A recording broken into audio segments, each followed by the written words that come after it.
Well, good afternoon, everyone. This is the Rooftop Sports, and here we are to cover the Ghana game and the Croatia game.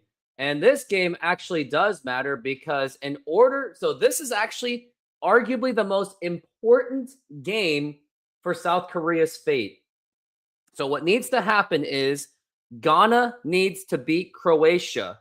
And if Croatia wins, then Korea is going to be forced to be cheering for Uzbekistan to beat Congo or tie Congo.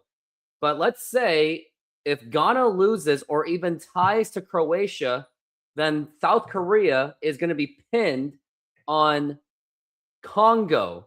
So this is going to be a very critical game. Like, this is probably the most important one out of all of them. So, I don't know what to expect. The only thing I do expect is I expect everything to go into plan. I expect Croatia to take care of business and get themselves into the round of 32, or better yet, I expect I expect Congo to take care of business against Uzbekistan, and by that point, the Algeria game may not even matter. And the only way I'll do the Algeria Austria game is if it's in factor for South Korea. So, I'm not going to put any of these teams on any pressure because the world does not revolve around South Korea. South Korea literally did this to themselves. Like, it was heavily warranted on themselves. Like, I don't know. Like, we'll just see what happens. But we'll be getting ready, anticipating the national anthems is what we're going to be doing. It's going to be Croatia and Ghana is what I'll be doing. I'll be standing for both those national anthems in respect.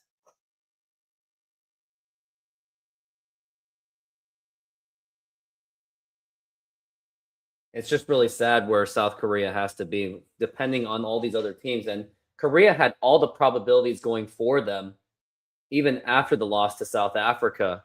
But man, just to miss the opportunity to not go to Los Angeles, but they can still have this salvage just to go to Seattle to see all these Korean American fans.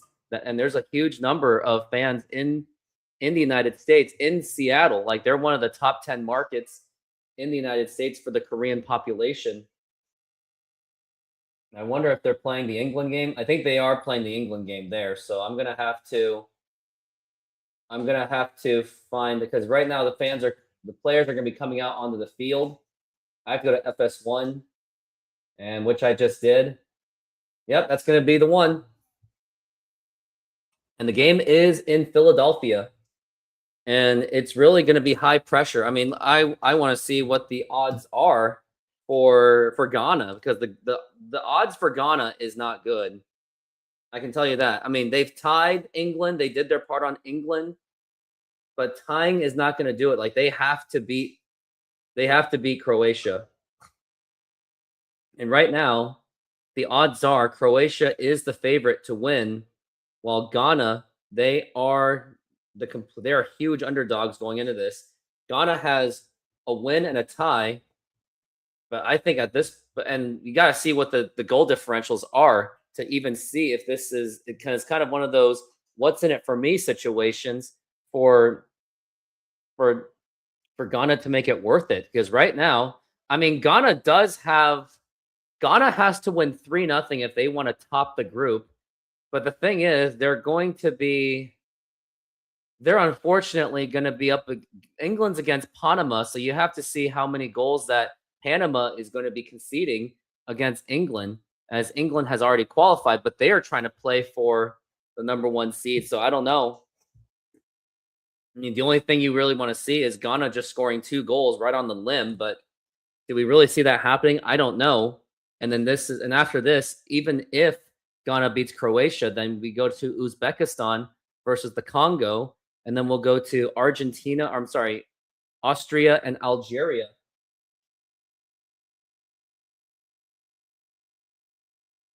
And now they're coming out on the field, and we're getting ready for the national anthems.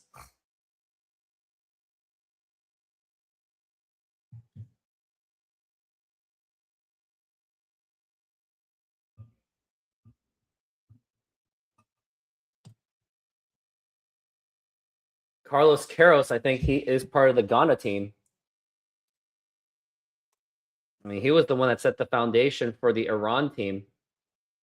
He is with Ghana. I mean, South Korea even had opportunities to hire him when Carlos Queiroz was hanging around in Qatar, Oman, and now Ghana. Carlos Queiroz is now 73 years old.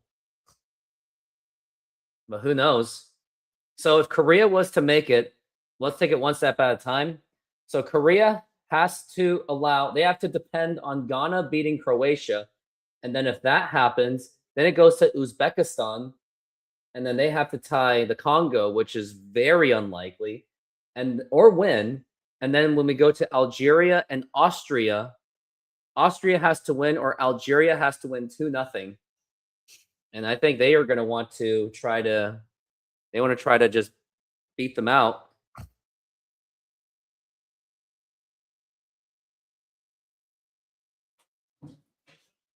We're getting ready for the national anthems in just moments. I'm going to think that Croatia goes first.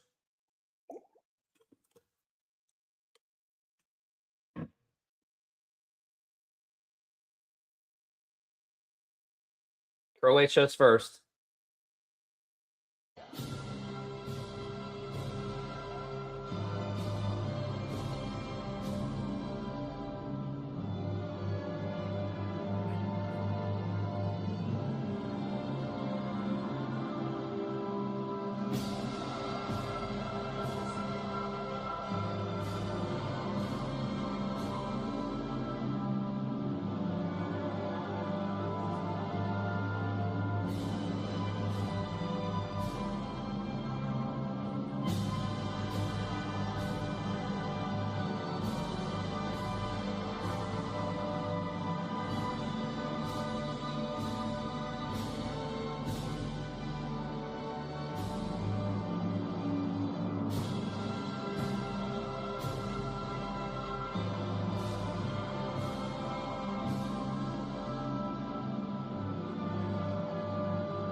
내전의 아픔을 딛고 1995년 국제 무대에 등장한 크로아티아 98년입니다. Now the national anthem of Ghana.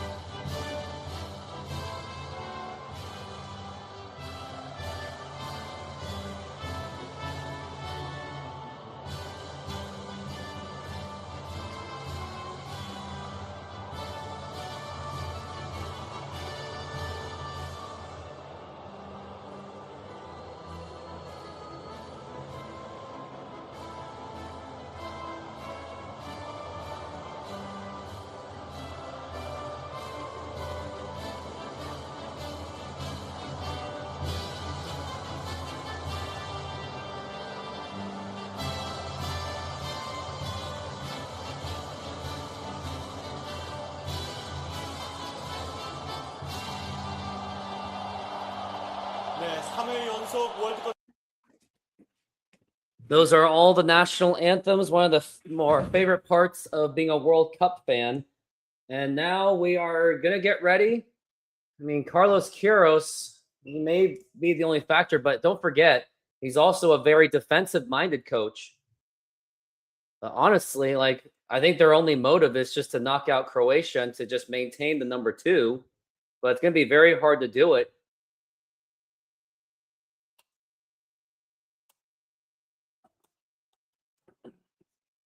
So I guess we're just going to have to see where this goes. And I could use a commercial break. Senor, tell me how you make a thin crust Sahara pizza. With your hands. Cornmeal.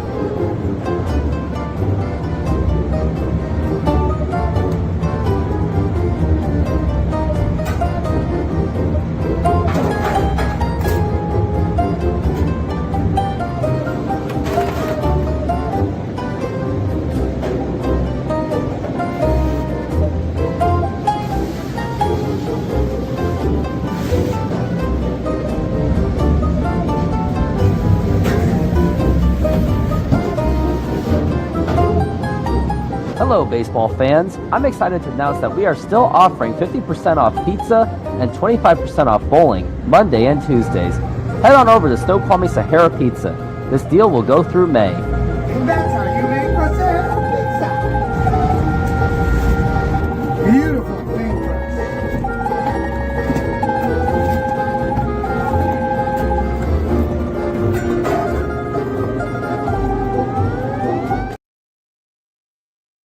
All right, here we are.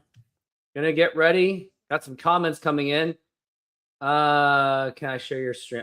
Yeah, if you want. I don't even know what you're talking about. I think you're a spammer, but getting ready for this, we've got Dominik Likosevic, Ivan Persic, Pangrasic, Stutalo, Stanisic, Luka Modric, Kovacevic, I think, Bandurna, Sucic, Vlastic, and Budimir. Those are the guys for Croatia. Croatia, who had once finished third place and finished second in the World Cups previously. Then we got Benjamin Asare, Mensa, Lukasen, Ajeti, Senenya, Party, Sibo, Awusu, Semenyo, Jordan Ayew, who is still with this team to this day, and then Sulmana. So a lot of some notable Ghanaians from way back when. And right now, as of now, Croatia is the favorite to win by with a 55% chance, and then Ghana is down to 17%. But nonetheless, doesn't change the fact that South Korea does need Ghana to win. Otherwise, if Ghana does not win, then South Korea will be forced to be on the brink of cheering for Uzbekistan, which it's not going to happen. You just don't see it when Congo had already tied to Portugal. And you would think that the Congo is just going to go all balls out and get out of their defensive comfort zone, especially against a team called the Uzbekistan, who probably shouldn't have been in the World Cup in the first place. Now, a period of silence for the victims in Venezuela.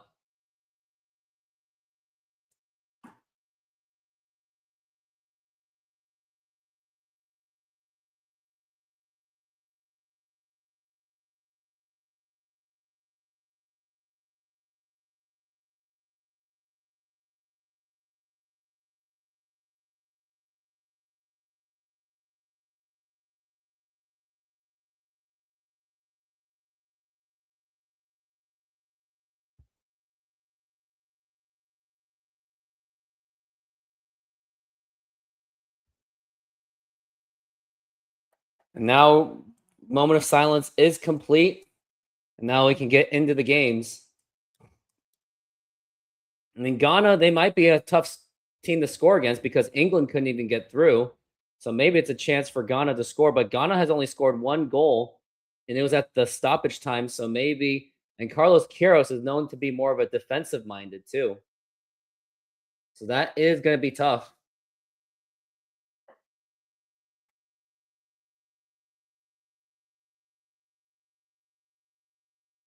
And countdown is happening.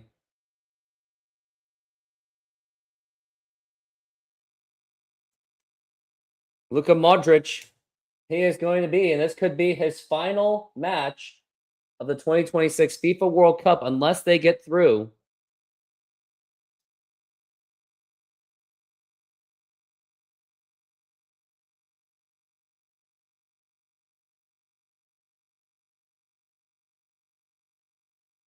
Ghana has yet to allow a goal, believe it or not.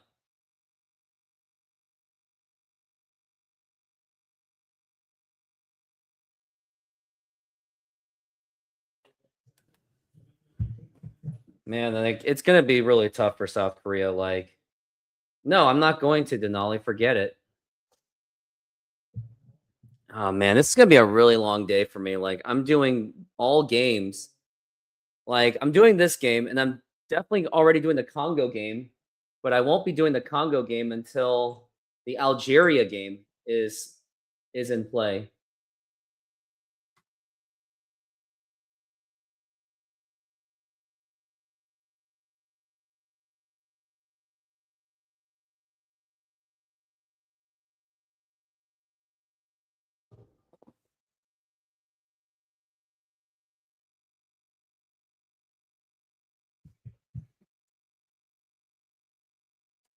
I'm going to say alert. If Croatia beats Ghana, then South Korean fans will be South Korea will be pinned to cheer. Then the Congo game will be South Korea's final lifeline. This game means the most. And that's what it is. It's going to be a long, stressful day as a Korean fan.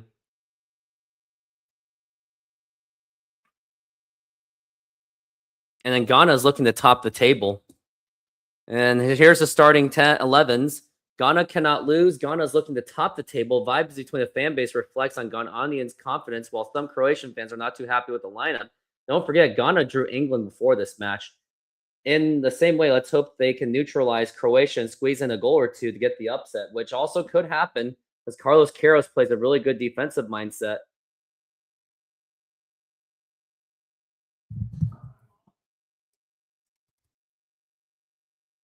This game matters the most, in my opinion, because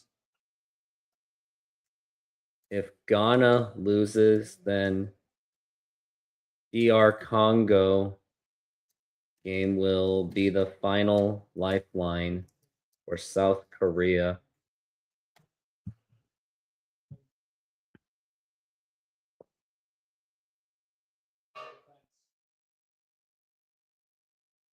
Nothing much has happened so far because Carlos Queiroz likes to play a very more defensive mindset. I mean, let's look at the formations. Croatia is playing on a 4. Carlos Queiroz is playing on a 3. I mean, his offense plays a little bit more back. Jordan Ayew is their main striker. I mean, they were all remembered. I mean, Ghana is also heavily remembered for Asamoah Gyan.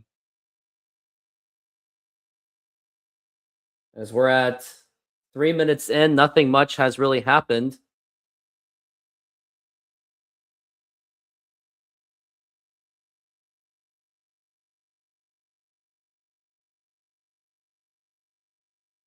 I got my camera back. Hopefully that helps because it was a little glitchy for a moment.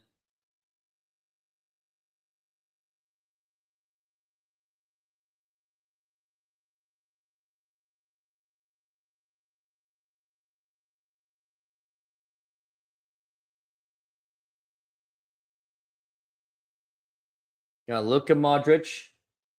Nothing much doing so far.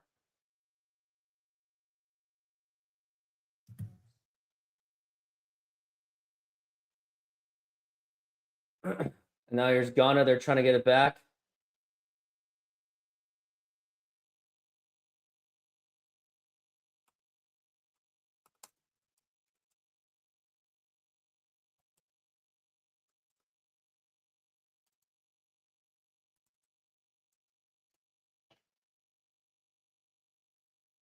Got 5 minutes.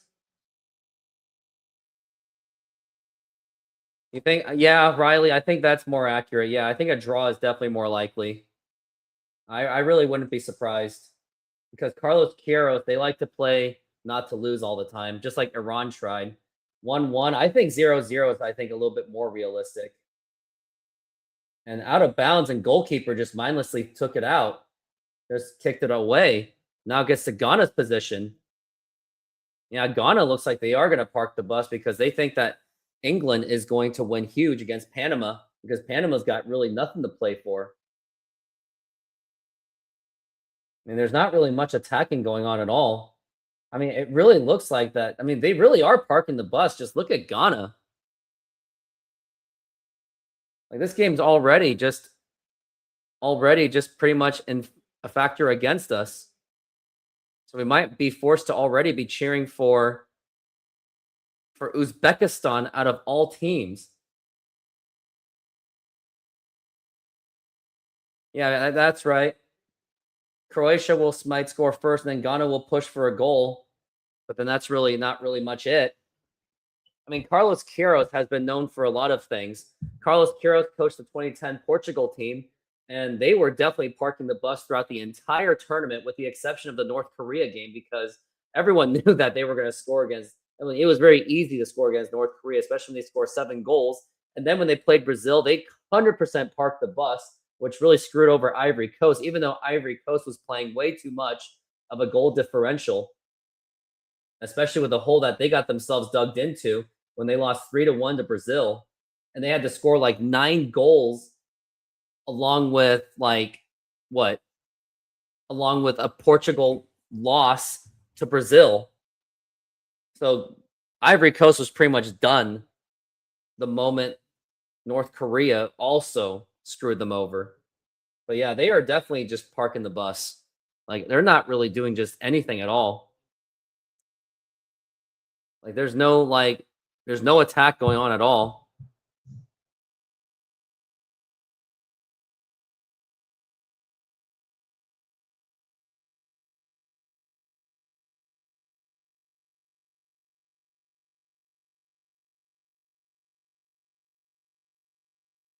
Nothing much happening right now. Like, this could be an absolute park the bus game.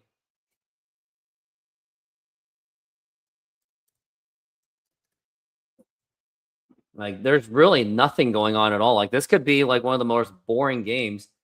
Uzbekistan has been disappointing. Don't think they will score against DR Congo's Harambal.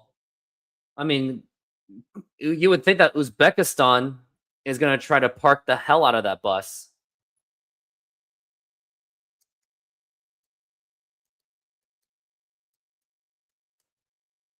So, I mean, I don't know. Don't know what to expect. Now we're at 8 minutes in. Now here's Croatia already on the attack. Now here's a cross already, and the goalkeeper catches it. And that was the first meaningful attack by any of these teams. Well, you want it to be boring then, because if it's boring, that means it's a 0-0 game. And if it ends in a tie, Congo will go home. And then the Algeria-Austria game would be in play. So here's what needs to happen. I am cheering for Ghana. So what Korea needs for them to go through is Ghana has to win. And then two of these three factors has to happen. Ghana has to win, and then Uzbekistan has to tie or beat Congo. And then if in case that one, and then another third factor is Austria beating Algeria or Algeria winning by 2 goals. Now, the factor why the Algeria game might be the most helpful, because Algeria used to be a victim of history to Austria. Did I say Australia? Austria, back in the 1982 World Cup, when controversially, Austria colluded to park the bus with Germany. And it was the most disgraceful form of soccer ever happened in history, which is why all the final games of group stages, two of those games are played simultaneously in the final matches. Now here's Ghana. Maybe they have a chance for attack, and they kind of have some numbers, and Jordan Ayew was having the ball, nothing much doing. I mean, Ghana didn't even have to park the bus against freaking Panama out of all teams. But no, you also got to consider that Algeria wants to beat up Austria and just take them out of the tournament. So, I mean, there could be factors that could actually help. Now, here's the problem. If Ghana loses to Croatia or ties to Croatia, now here comes the problem. Then Uzbekistan is going to be the final lifeline. And of course, if Uzbekistan loses, then Korea will be going home. So the Algeria game will not even matter one bit, which is something that we hope that we don't see happen. But I mean, it is very likely that it may just happen. But let's just hope that's not the case. But it's just a lot to ask for. I mean, I think deep down, a lot of Korean fans don't even want a round of 32. But at the same time, there are Korean Americans like us that still want this to happen, and that South Korea could still at least be a decent home field advantage going into tomorrow, even though that ideally, I mean, realistically, it's probably not going to be realistic for Korea to even make any kind of a deep run, unfortunately. So I guess we're gonna have to see, but I wouldn't count on anything.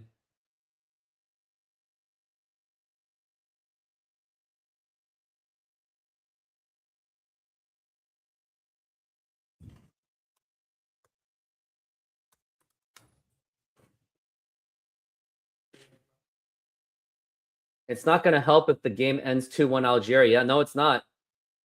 Thought Austria winning would have been good for Korea. Yeah, Austria could win. Like if Austria wins even 1-0 to Algeria, then we're fine. But the problem is you gotta wonder if the Algerians, their grandfathers, have told them that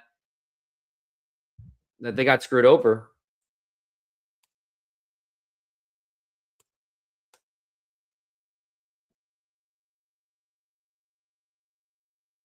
But things right now are not ideal.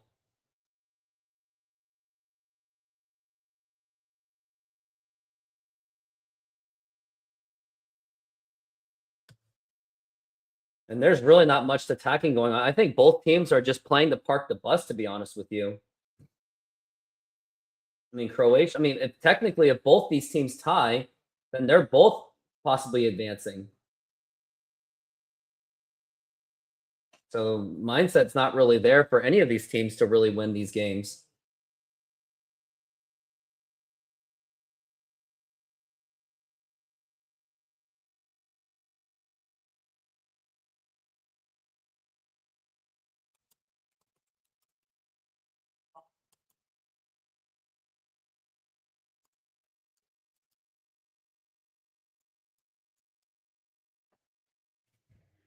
So now that we're at 13 minutes in, the only thing we can hope is for Ghana to win this game, but it really looks like it's on pace just to be a tie ball game. I mean, I don't think anyone really wants to risk injury. I mean, let's look at the where the third placers would play for Group L.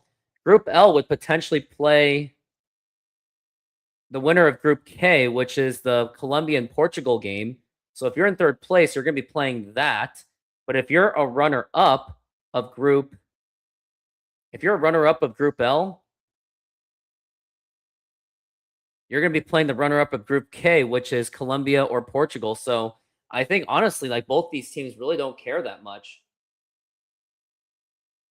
Now there's Croatia. Here's Ghana's really just parking the bus, and they're not really running at all.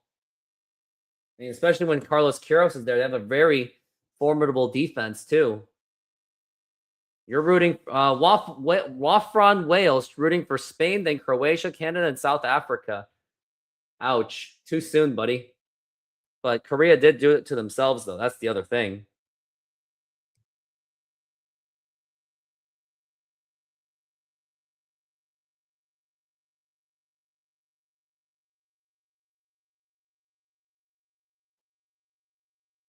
But everything at this point is really a lot to ask for.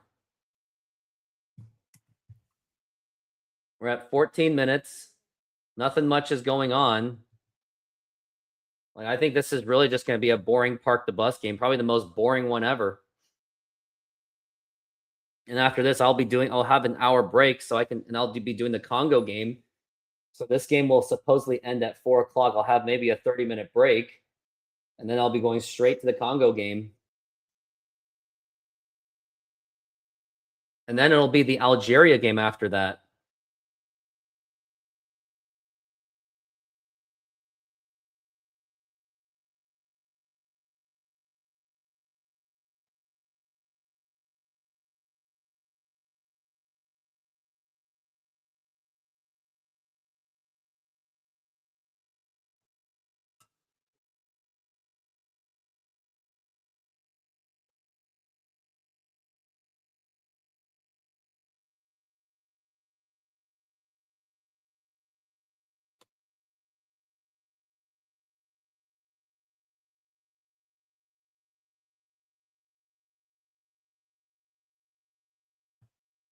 Now there's Croatia that might have a chance. They have some opening and spacing, and this could be very devastating.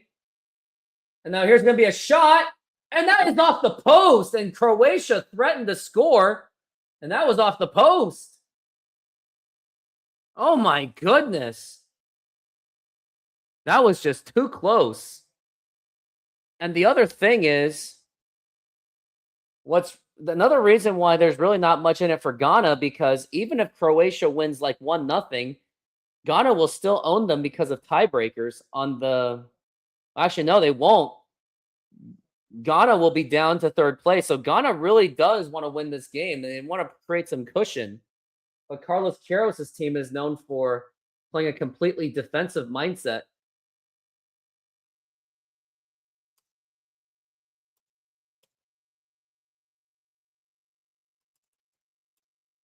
And that's the only annoying thing about Carlos Queiroz. You're not going to really get much offense out of it, but you do get much good defense, I can tell you that. But it didn't really work for him in the 2022 World Cup with Iran. But yeah, Carlos Queiroz is generally considered a defensive-minded, pragmatic coach. Now here is Ghana. They might have an opportunity. I mean, all they really need is one goal, and then Ghana is just going to park the bus. But they're playing too much back. They're not really attacking at all. I really think they are just playing for a tie. And they are just, I mean, but if they win the group, here's the thing. They win the group as the winner of Group L. They'll be playing the group of I, J, and K. And now there's an opportunity, possibly. Not really much going on at all. I mean, Carlos Queiroz is definitely not a good fit for Cristiano Ronaldo. That's why he didn't score at all. But yeah, it is going to be, you're playing Senegal. That's one of the possible teams. Algeria or Austria or the Congo. So you're going to want to win this game, and you're definitely going to want to try to win the group. That's what I would do if I were Ghana. But I don't know. I mean, what's really in it for them? Are they really just going to accept that they're just going to play Colombia or Portugal? I mean, I wouldn't want to count on that. And England and Panama are tied. And Panama is also a heavy defensive team as well. So this game might be, honestly, this could be a throwaway game with the way this is going.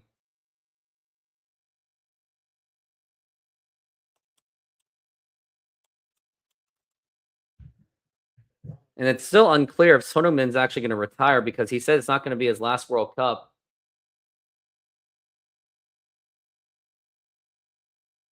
I mean, the fact that this World Cup was in the United States and it's about to be potentially wasted really says a lot.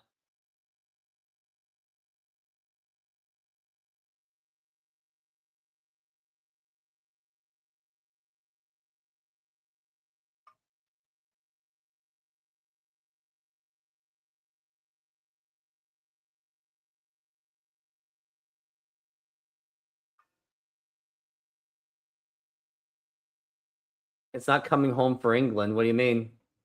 What are the rules for squats and push-ups? Do you want to do one at halftime or for every goal? Let's stack them up for every goal. I have an idea. So every goal that Croatia scores, I'll do 10 push-ups and 10 squats. Let's do that. But either way, in the halftime, I'm expecting to do some kind of workout, because I really got to keep myself in shape while we're in the halftime show.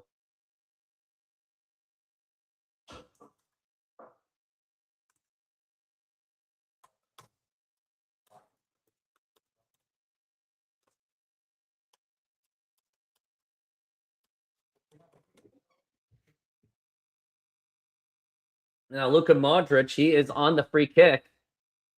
And they have an opportunity to score. Luka Modric has been playing since 2006, 2014, 2018, and now 2022, 2026. So he's played in several World Cups. Now they're going for it. And now here's the kick. And now here's a header. And that goes over the crossbar, and that's going to be a goal kick for Ghana.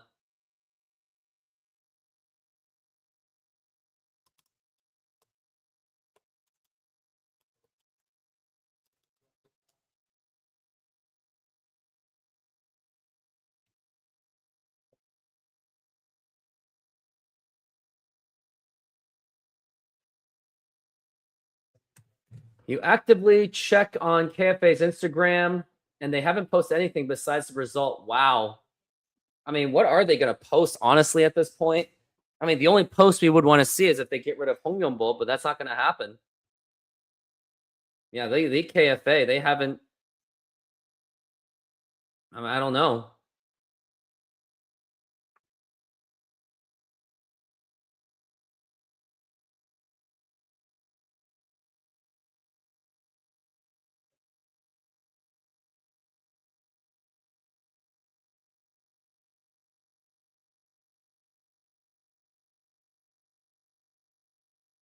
It's gonna be a free kick.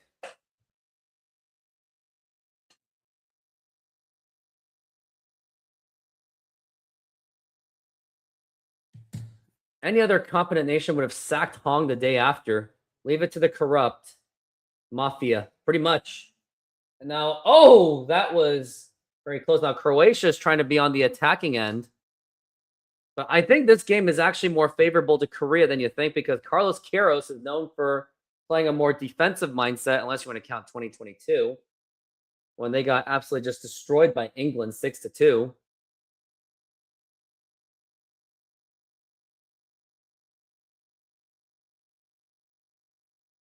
And Carlos Queiroz, he was the coach for Iran and also in 2014 when, I mean, somehow they lost to Nigeria, but then they almost held Argentina to a tie.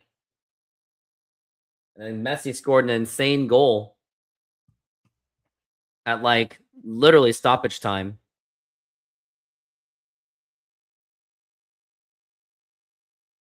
I mean, the fact that there were so many games and so many opportunities that Korea had from all these other teams, and somehow it has really come down to literally the last day. The fact that, oh no, and they just threw the ball away, and Croatia, they actually might have numbers, and nice slide tackle by Ghana, just really just get rid of the ball. But it's like Ghana doesn't really want to attack right now. They're just playing not to lose at this point. And now here is Croatia on the attack. Now here's a nice cross, and there could be a goal. I think that could be a penalty. There could be a penalty on this one. And there's no penalty. Didn't look very much selling of it. Someone on X mentioned that Chomungu might get the entire team to secretly exit the airport. Oh, no. I see that. Can you link that to me?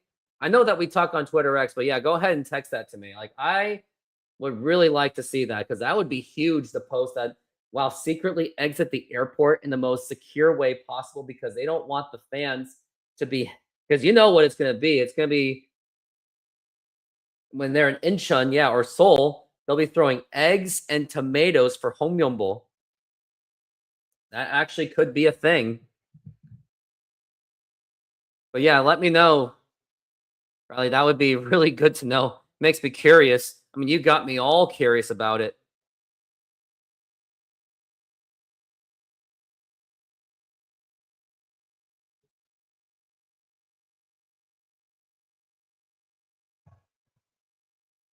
It looks like we're on a hydration break where it's nothing.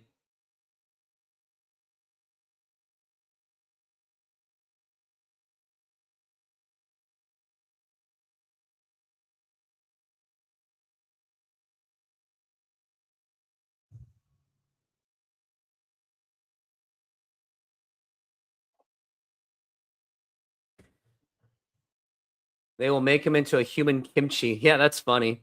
All right, I'll be right back. I gotta change my shirt so I can start doing workouts during this water break. Try our delicious burgers today. Satisfy your cravings with our mouth-watering burgers. Double cheeseburger with classic double beef patties with melted cheese, lettuce, tomatoes, onion and house sauce, a fresh, flavorful delight. Double bacon cheeseburger, crispy bacon, fried onions, barbecue sauce, and double cheese. Double guacamole bacon burger, double cheese, crispy bacon, guacamole, lettuce, tomatoes, onions, and our special house sauce. Pair any burger with fries with an ice-cold drink for the perfect meal. Come down and taste the difference. You can only find these burgers at our Snoqualmie Mexican food truck.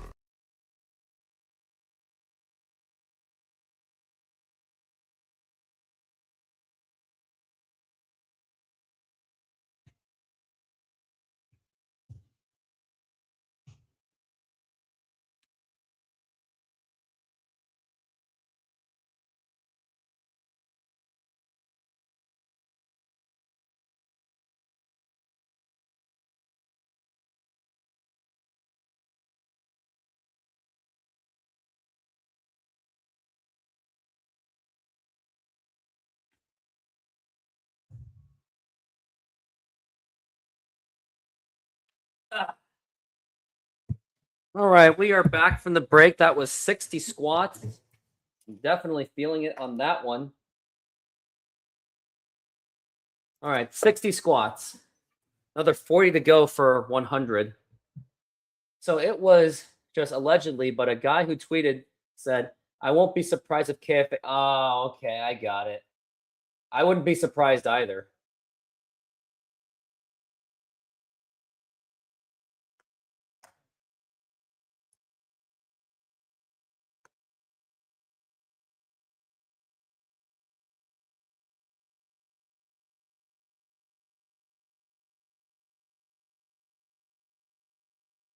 Oh my God, this gets worse. I'm reading this. It goes, EM Tang says, if you bring in a foreign coach, the players can't adapt. The previous coach was Bento, and he showed proof that it was ridiculous that they were spouting such nonsense. After that, Poke, whom he personally interviewed and rejected, took over Chumbuk, and in just 1 month, turned a relegated team into champions and eating them alive. What? That's the proof. I have no idea. Like, what are you like, what? What about Goose hitting, huh? Goose hitting. They adapted. It is a Chamungu thing to do. This thing makes me really frustrated. Sakya. Why is Korea just run by a bunch of fools?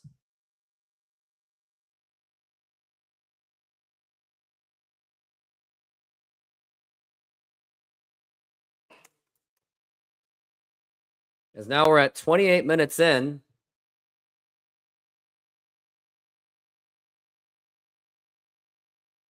Yeah, the Chaebols are ruining the sport, definitely.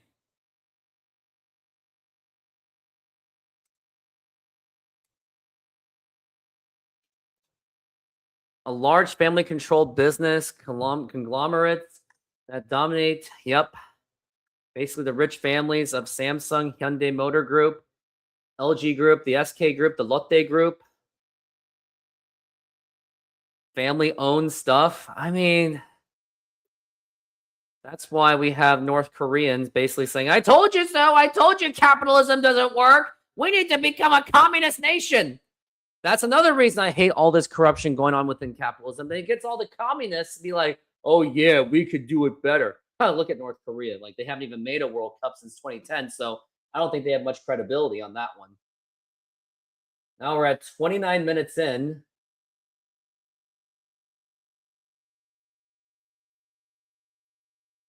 Now here is the kick. Now there's a header, and that is saved by Ghana.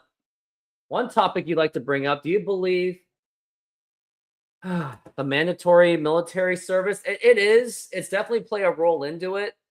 But at the same time, here's the thing. At the same time, if the Korean Football Association wasn't so damn corrupt, then the military service really wouldn't matter. So I mean, as much as I hate this whole military service requirement because I don't see myself joining the military, I can see why they do it, because the only reason why they're doing this whole military service requirement is only because of North Korea. If North Korea wasn't a thing, if South Korea was just Korea under South Korean rule, then it'd be pretty less likely that there would be any kind of like military mandates and conscription policies. So I don't think that it's not helping, but I don't think it's the reason why Korea's in this complete disaster. Like, the bigger reason why they're in this disaster is because of, well, things. And now here is Croatia. They really have a chance to score. And now here's a shot, and that's going to get in for the goal. And now Croatia has now taken the lead. And now it looks like that this game might be out of factor for South Korea. 30 minutes in, and Croatia has already scored. And it's now 1-0. Oh my goodness. That cannot believe that just happened. So now it's going to be pinned down to the Uzbekistan game. And it's only 30 minutes in. And it was just a lame shot attempt, and then just went in for the goal. Yep, Croatia scores, and that's not going to help.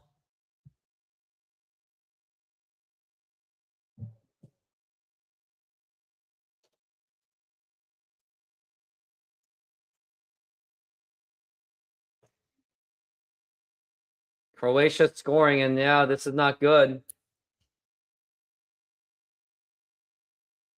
That was Sucic. And it just went in so easily.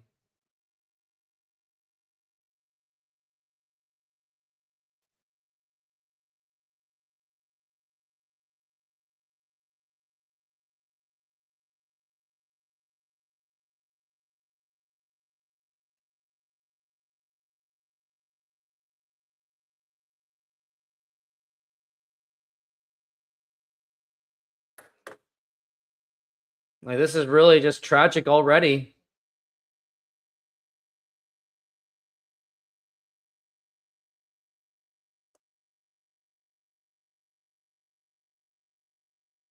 You think Ghana will sit there in a goal, but I mean, even if they do, are they just going to park the bus? That's the problem. Now, Croatia, unfortunately, with the lead.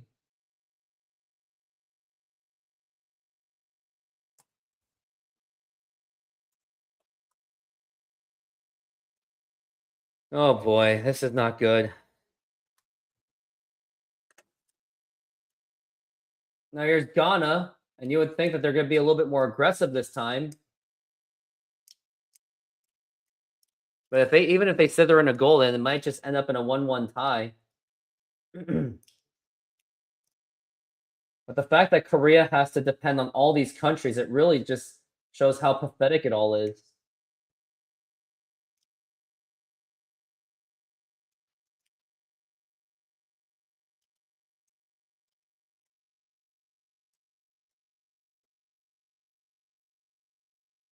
Now we're at 33 minutes in. Nothing is really happening at all. Ghana is just not attacking at all. I don't even think they even have a shot on target, which is a huge problem. Now here's the possible cross that's going on. And he just can't get through Croatia's defense.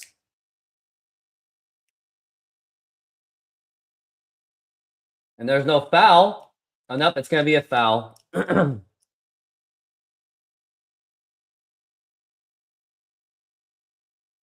I mean, Spain beating Uruguay really helped, but that was it. Now it comes down to all of this. Oh, what we got here? I think an expanded World Cup is not great. It's beautiful to see stories like Cape Verde make the round of 32, but not a fan of third place being able to qualify. Just make it 2 teams out of the 4 like the old days. Yeah, just the old days was just in 2022.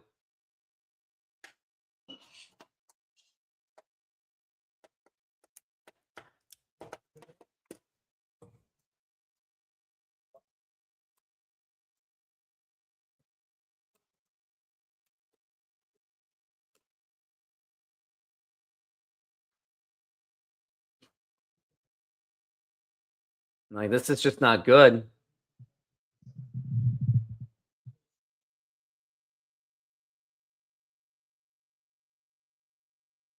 I mean, Korea really did this to themselves. Like, if they had just done their job and just tied South Africa. I mean, yeah, South Africa beating South Korea was an absolute disgrace. Like, I really hope to see a lot of disaster.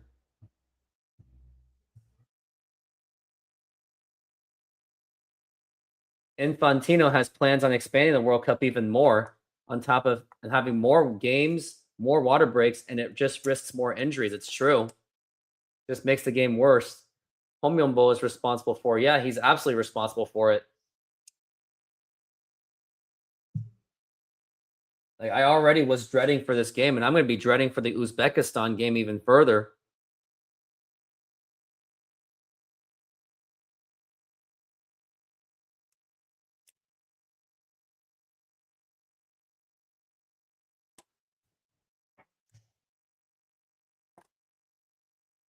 This one person says, no, because South Africa couldn't even score 1 goal in the last match, or South Korea, I'm now calculating 9 possible scenarios. Yeah. Why am I even talking about this?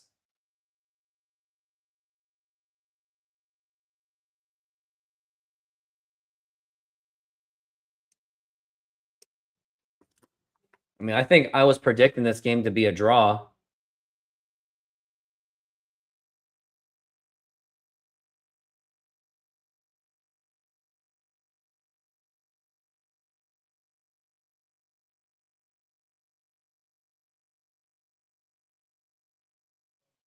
I mean, when you have a coach that literally just says, Sawo.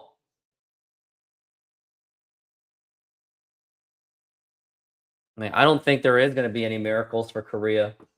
Now, here's going to be another potential shot. That is blocked. I mean, Croatia losing to Ghana's. Jay Park, what needs to happen if Croatia wins? Oh, you're going to love this.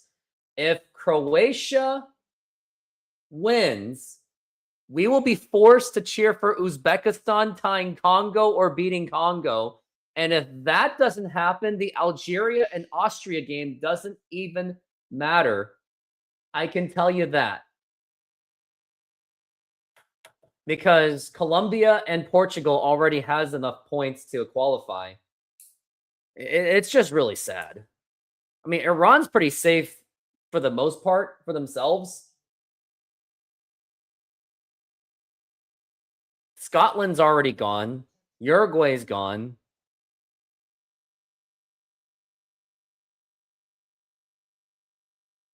Yeah, maybe if there's another chance. Scotland's technically not mathematically eliminated, though, but I wonder why they're not exactly mathematically eliminated yet. I mean, I would think that Scotland is already eliminated from the World Cup.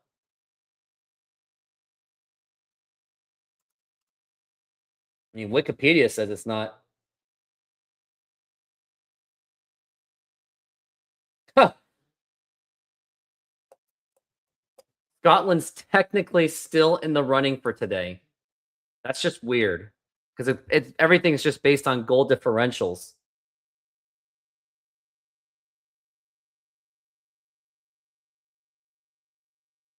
We are the Uruguay of Asia, I would think so. I hope Korean fans go rampant and just storm the KFA headquarters. It's just jarring. Why don't we just do the same thing that got Park Kyung-hee out of the job, out of her presidency? Why don't we just do something like that? Just gather around the whole city, not only the city, but the entire KFA headquarters and just surround them. I mean, what's Korea going to do? Are they just going to put out firings? What's the KFA going to do? Oh, no, here's a shot. Now here's a shot. Oh, that missed. That was so close. That was going to tie the game.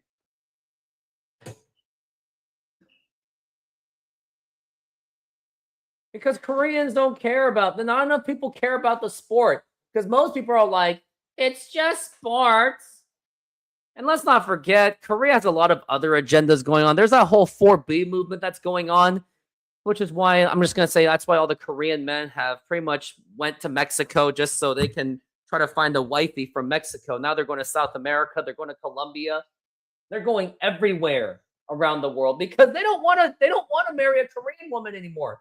The dream of homogeny in South Korea is dying because the birth rates are just going down completely, which is absolutely just sad. It's just sad to think about that.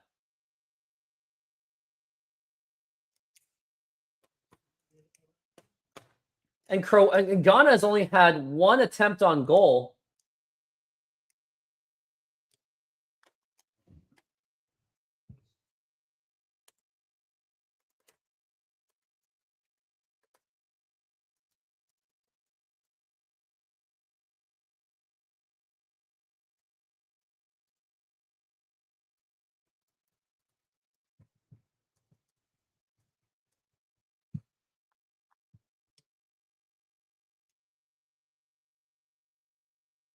And nothing much going on at all.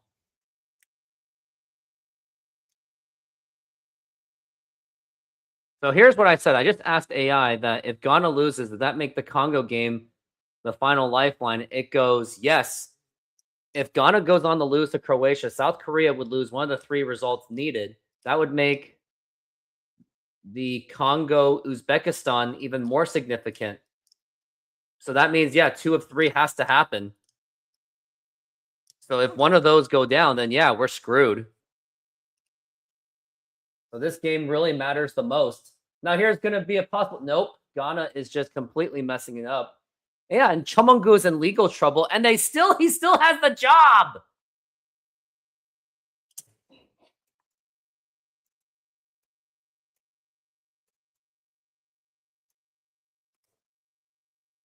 And now here is a shot for Ghana, maybe an opportunity. And now here's going to be a cross, and that was just way off the line. But they still recovered. And it's going to be a goal kick. All right, here's what it was. All right, so for the KFA, South Korea's sports ministry problems found in the KFA's hiring process for Jurgen Klinsmann and Hong Yong-bo, including alleged rule breaches that a lack of transparency. A court later upheld ministry's call for disciplinary action, and the KFA has been appealing HDC's business case, as HDC's Hyundai's chairman, Chung Mong-gu, was accused of omitting 20 affiliate companies from Fair Trade Commission filings. Prosecutors summarily indicted him, and of course issued a 151 fine for violating a Fair Trade Act. So this guy is literally a criminal. Oh no, here's another chance for Croatia. Could be. I guess no, it's going in for a cross. That's going to be a header. Yeah, Jurgen Klinsmann was a really bad hire, I know. Now they're going for a cross. Now here is the cross, and Ghana is pretty much just, they're not even trying to score at all. They're just parking the bus the entire game. But I think for Korea's sake, maybe Carlos Queiroz may be a good one, but he's going to be too old by then. So I don't know if I want him. And he is still in trouble because criticism is just not bad. Isn't just bad for football decisions. It includes official audit findings, disciplinary disputes, and separate corporate disclosure violations. So this guy, Chung Mong-gu, is literally a criminal. Like the Beeman Ballers podcast said, Chung is not good at anything. He is a chaebol, and even his family members don't trust him with any job involving Hyundai.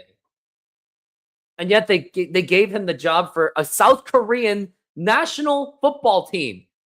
But they wouldn't give any of the good guys any of the jobs. But yeah, Beeman Ballers podcast. I've actually somewhat interacted with them. We just didn't really see eye to eye with each other, unfortunately. Some of those members actually don't really like me that much because I was like, I guess, too harsh on South Korea, but I have crossed the line before. Yeah, and even the family members hate Chung Mong-gu. And yet they just had to put him on the Korean soccer job. Like, it's just absolutely just tragic. And I wonder if Ghana is going to attack anytime soon. Now here comes Ghana on the attack, and they might actually have an opportunity, but Croatia stops it immediately.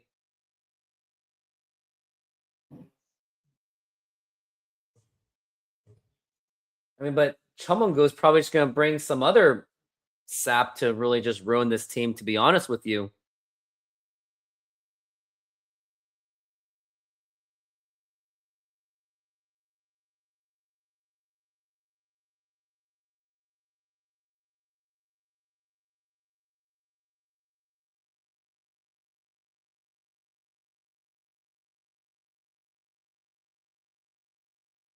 Oh, nope. It's going to be a free kick for Croatia.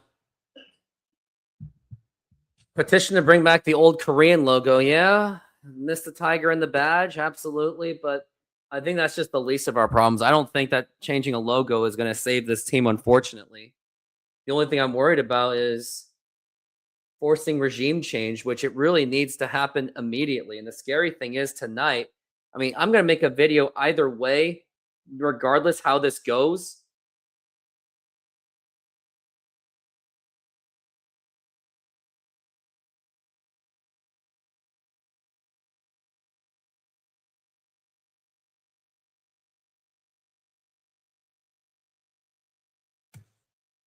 I mean, Chung Mong-gu doesn't really care, probably, to be honest with you.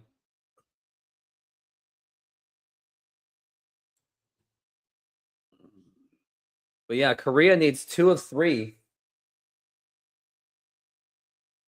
I mean, if only Germany had just took care of business, we wouldn't be as much in this situation. I mean, so many factors went against Korea. I mean, let's go over all the factors that Korea desperately needed. This guy's a parasite, pockets off on the KFA taking FIFA money, doesn't even put it into anything. He's probably just pocketing the money. I mean, this guy is just an absolute criminal. I mean, let's go to the World Cup scores on what South Korea needed.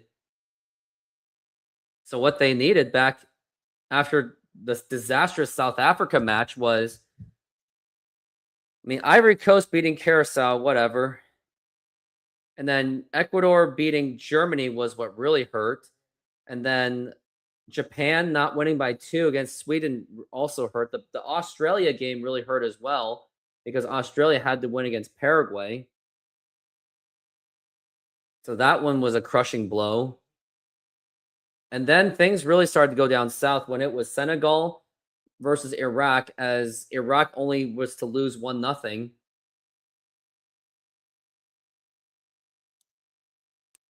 And then you had Belgium beating New Zealand, which didn't help. And then the Egypt-Iran game, I think, hurts the most out of all of them.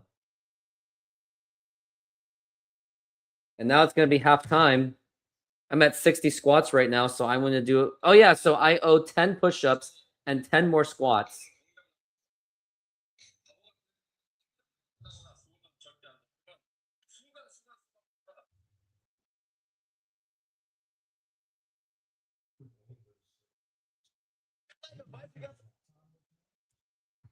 Oh, man. So, yeah, I'm going to owe 10... Actually, I can't really do 10 push-ups because I have a really bad arm right now because I got hit by a softball. I mean, here, I'll show you my purple markings. Yeah, you can see that right there. So I'm just going to do... I'll do 20 squats to make up for it. So that means I owe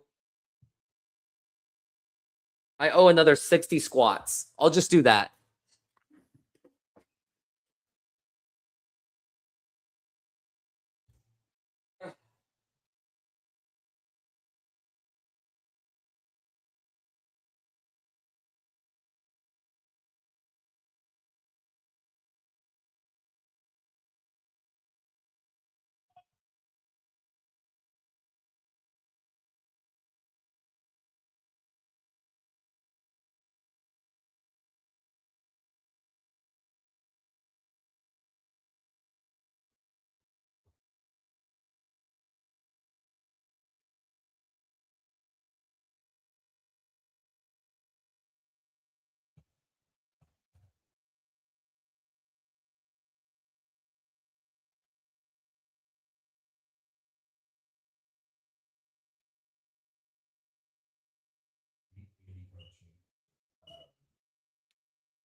Yeah, I'm not going to risk injury. Yeah, the bruise is bad. Senor, tell me how you make a thin crust Sahara pizza. With your hands. Cornmeal.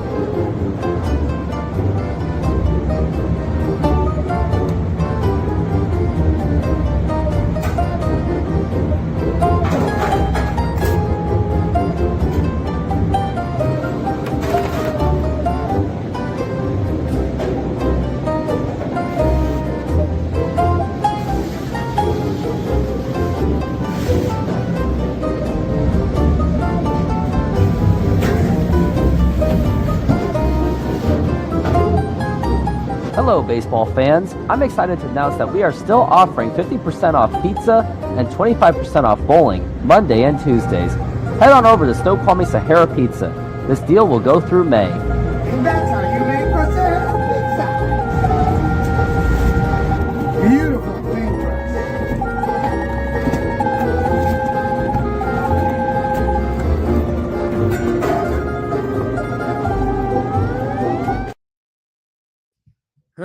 Man, how embarrassing it has been. I think I'm just going to do some claps now.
Not enjoying this match at all.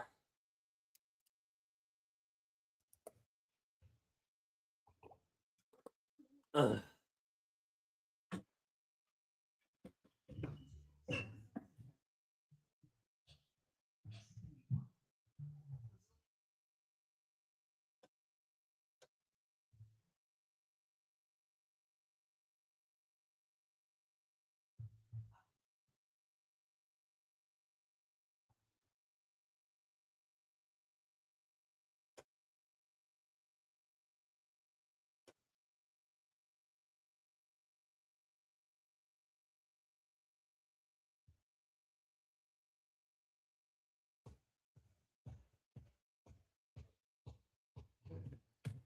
I mean, here's the thing. Like, the only positive thing about this is at least the Uzbekistan Congo game could be the last game for me to cover because I will just be calling it off after this.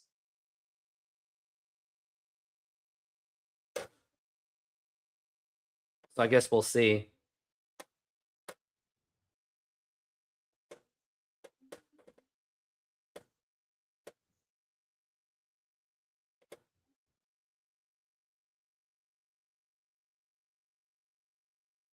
I mean, this is just an absolute disgraceful. This has been a very disgraceful World Cup for South Korea. I mean, I have small considerations of going to Saudi Arabia, but I don't know. I really do have considerations going to Saudi Arabia for the Asian Cup. I really just want to go just to feel Korean soccer, but that's really about it. But Korea has just been an absolute disgrace.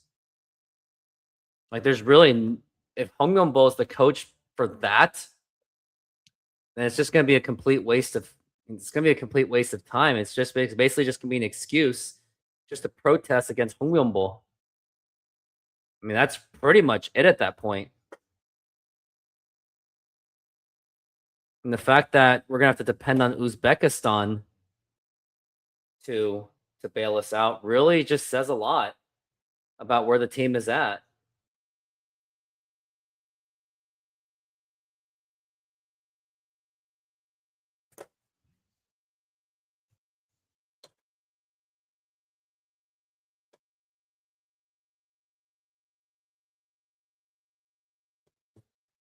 Oh, here it goes. Uruguay's. I think maybe no, this should not happen. But Uruguay's Football Association canceled its charter flight home for all their players, losing 1-0 to Spain in the World Cup. Players now have to go back on their commercial flights and will not travel together.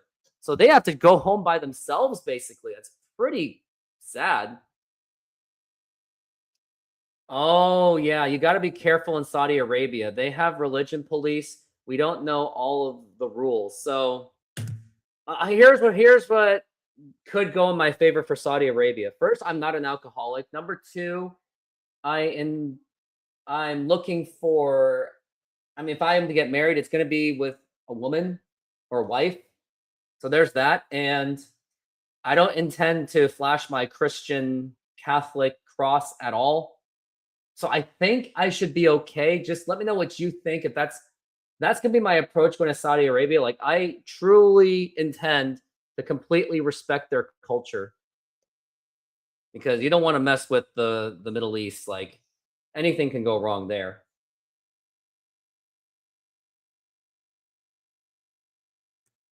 I mean, I wonder if that makes a difference. I mean, Chomongo pockets, yeah, doesn't put into anything. I know. I keep getting notifications every single day.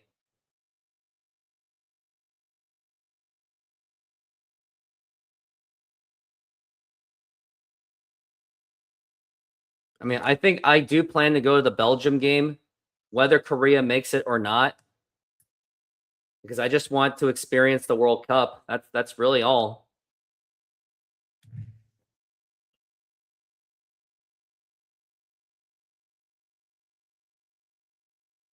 It looks like England is tied with Panama.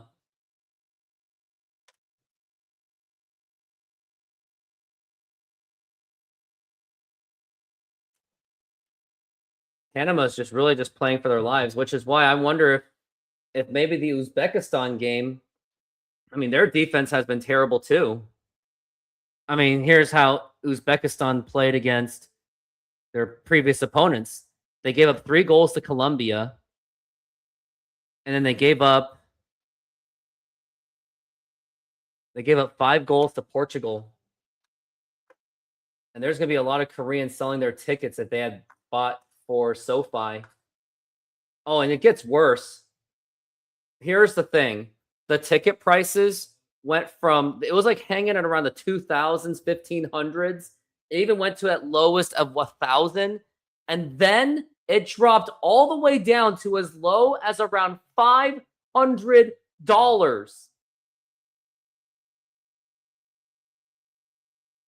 Right now, it went down to $496. The value completely dropped. That's how bad it got. Because the market was thinking that South Korea was going to be there. So you really got to feel for those Korean fans that are just selling those tickets at complete market, way below aftermarket value. Oh yeah, $500 for a World Cup ticket is an absolute steal. It is really sad. Like, it's just absolutely tragic. But if Korea somehow by miracle makes it to the last 32, those ticket prices will go up for sure. So, I mean, I'm basically on watch. But hopefully if Ghana can win this game, then I just have to worry about the Uzbekistan game.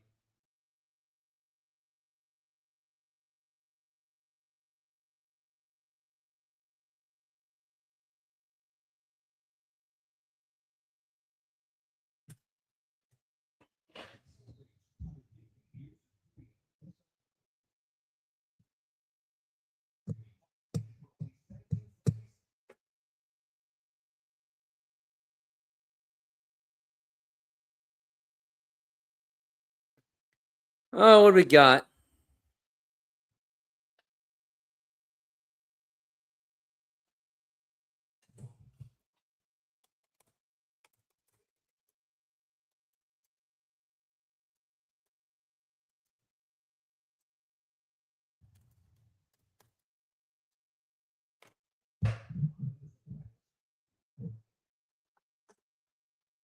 Yeah, it's absolutely sad to see.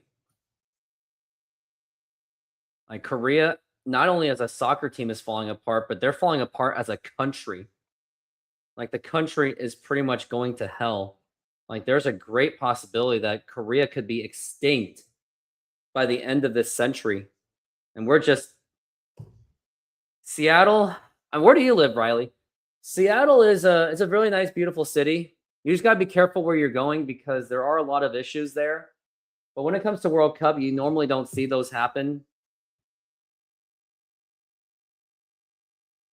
It's just really sad that I'm gonna be forced to settle for this. Like, it's really devastating.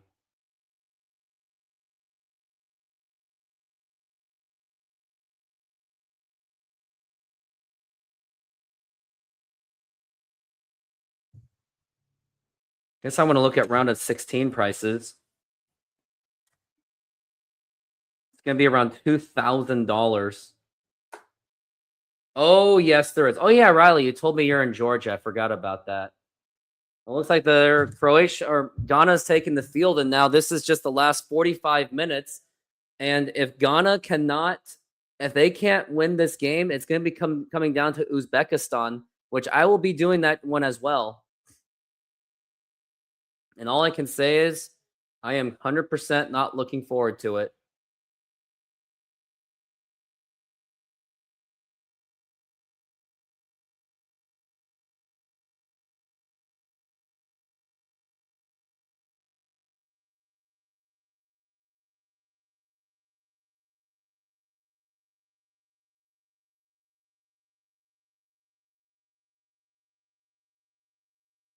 Yeah, it's true. A lot of teriyaki chicken places in Seattle run by Koreans. It is 100% true.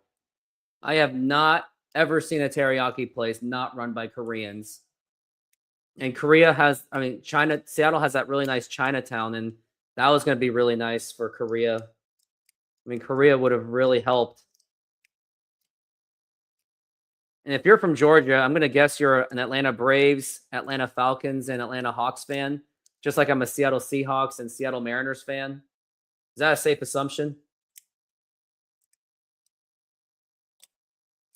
Now they're doing some substitutions, and I wonder if Ghana is just settling for the bus, because Ghana already has 4 points, so they're going to qualify no matter what. So we got Ishaku is coming in as a sub, and then Opong is coming in for defense. Oh, you're an Atlanta Hawks fan, huh? I'm really sorry that the Hawks unfortunately traded away Dominique Wilkins in 1994 for basically no reason. It makes me wonder what AI was all about.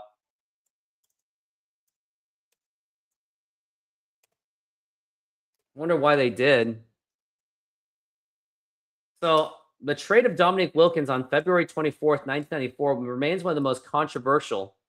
So there were contract concerns. Wilkins was 34 in his final year. Management was reluctant to commit to a large-term contract extension for an aging superstar.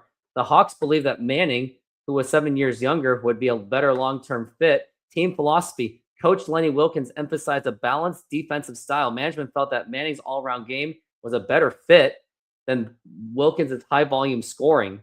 Still, it was very controversial to this day.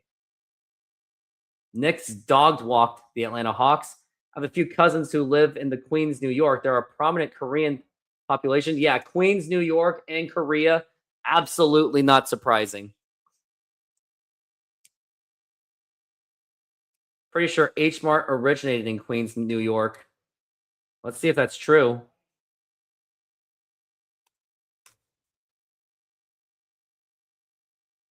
H Mart was, yep, Queens, New York in 1982 is where it was originated. And H Mart is also, it is a Korean group. Oh, that was a shot. Ghana almost got that in there. Yep, H Mart is absolutely Korean. The original store was opened by Il Yun Kwon Il Yun, an immigrant born from South Korea, under the name Han Ah Ryum. So this is the H Mart is an absolute Korean place. A lot of Koreans in New Jersey. Yeah, I know. But the most are in LA. And I was going to go to that game.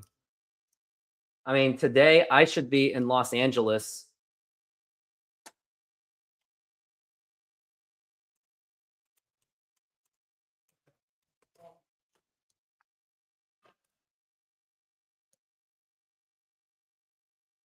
Oh no, this gets worse. Croatia is 7-0 when leading at halftime in their last 7 games. That's just great. In H Mart, they have a boutique small batch kimchi for sale. I think it's a scam. You think it's a scam, don't you? Now here's Croatia. They are on the attack, and Ghana just gets the ball back. Ghana has already advanced, so they don't really have much to play for. Croatia advances with a draw or a win. So honestly, I think this is just a throwaway game. Now it comes down to Uzbekistan.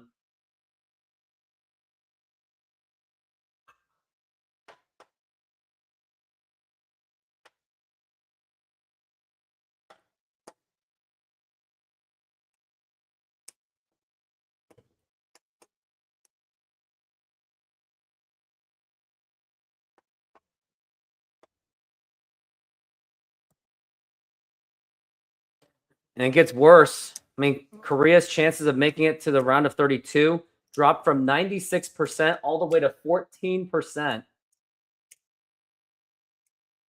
Realistically, I mean, yeah, it really was a long shot. So we're really counting on Austria and the Congo, which is still a lot to ask for.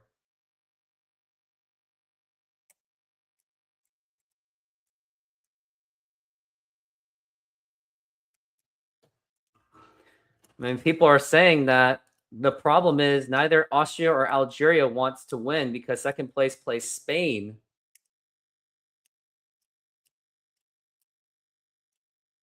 That's why Korea's chances of reaching to the round of 32 is down to 14%. I mean, Congo drawing, but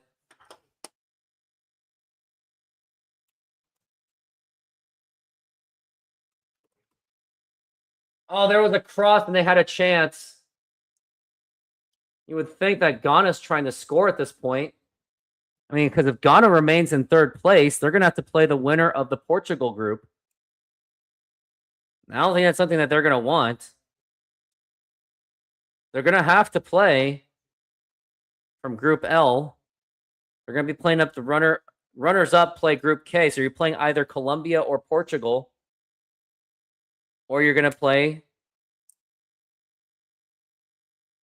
Now here's a chance for Ghana, and he just fumbled the ball.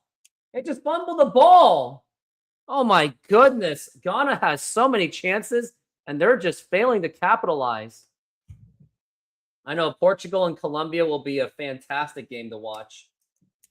Got Cristiano Ronaldo, James Rodriguez, if those guys are still relevant. And it's also great for Americans because you have an opportunity to meet some Colombia mamacita. And you don't want to miss out on those. I mean, they're in freaking Miami. I mean, it's got to be a raving party over there full of just absolutely beautiful women from Portugal and Colombia. Jeez. I mean, I'm pretty sure the Americans are getting their money's worth.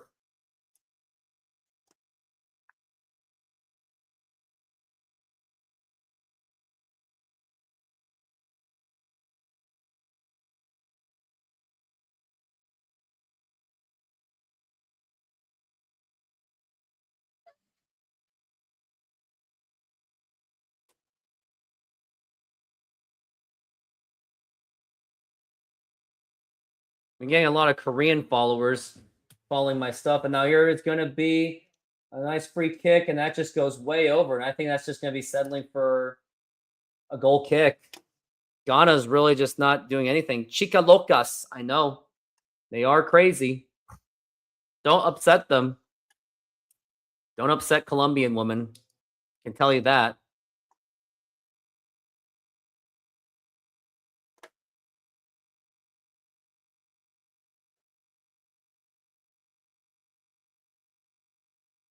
I'm cheering for every single country whose win, upset, or draw would shatter the chances of South Korea qualifying for the next round. Ooh. I mean, this person probably doesn't even like Korea anyway.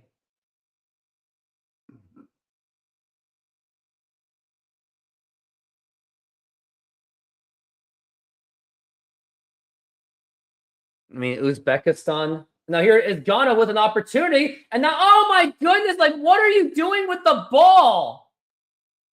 And it was offsides. Like, is Ghana even... So what Korea needs to stay alive is you need two of the three factors to happen. You need Ghana to beat Croatia, which is not going to happen. So let's pretend Ghana just won, or Ghana just lost. I wish Ghana won. So if Ghana loses, or when Ghana loses, then Uzbekistan has to either tie or beat Congo. And if that happens, then it goes to Austria and Algeria. So there is still a lot in play. And then if Congo wins, it's over for South Korea.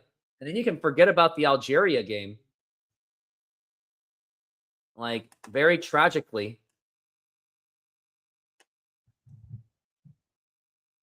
Like, this has been literally the most tragic World Cup that I have ever seen in my entire life. Algeria will be in Kansas City along with Austria. And now we've got an opportunity for Ghana. And now here's going to be a cross. Could this be the one? And now, oh my goodness. Like, and Ghana, I wonder if they were just wondering for a penalty because they are just, Ghana is just playing absolutely just atrocious on offense while Croatia is on the attack. And then this could be the opportunity. And nope, it's going to be, the goalkeeper gets it. I mean, I would love to be doing Algeria versus Austria. That would be a really fun game to do. But the problem is, I mean,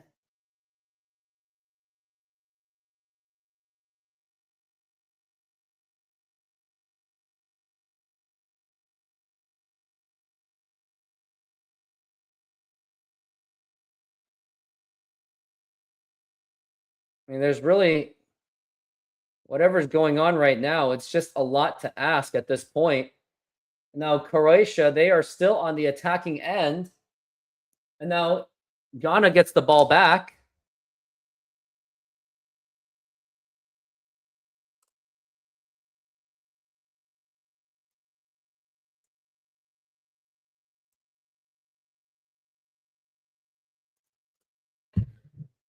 Like, it's just been a very frustrating game to watch, too. Like, all of these games have literally been frustrating.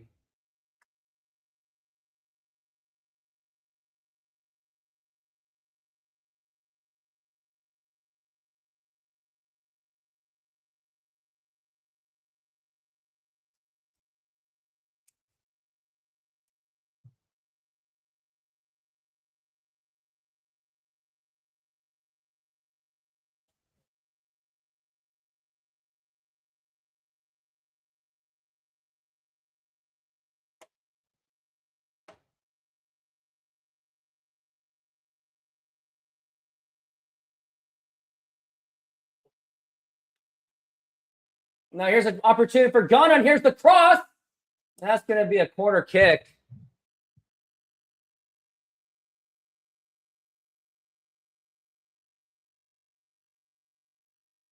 And it was actually a very close opportunity.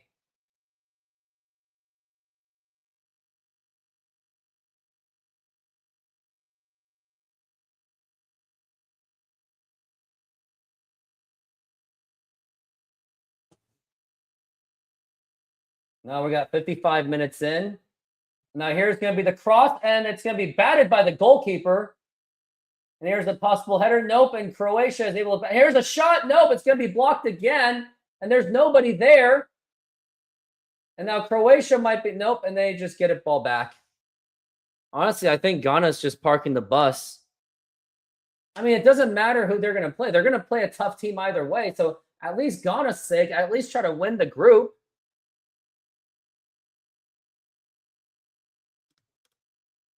But nope, they don't want to do that. That's now England and Panama are playing to a tie right now. Who would have thought?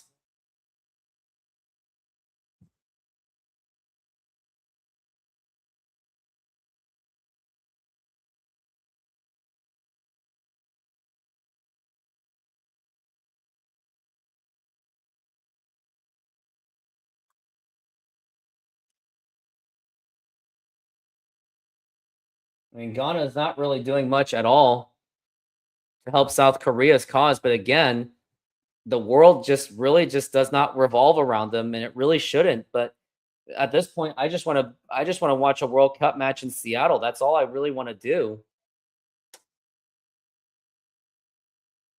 And DR Congo is going to be the next ones to play. It's going to be a very lowly watched World Cup game, but unless you're Korean, it's a very highly watched game.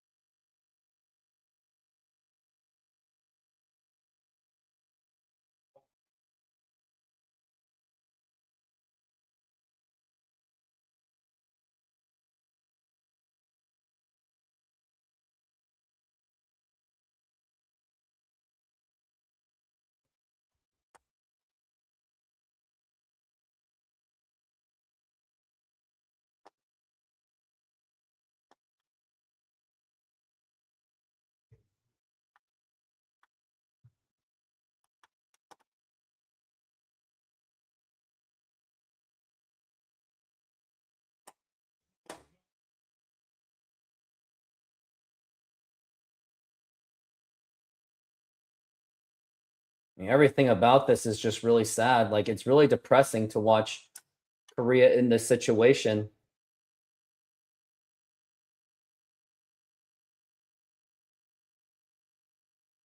Korea is now ranked 32. That's a bit merciful.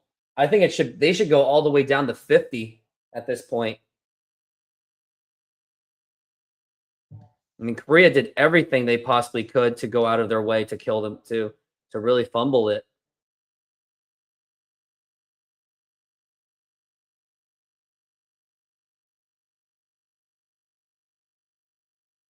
And hope is dwindling away as we're getting close to the water break.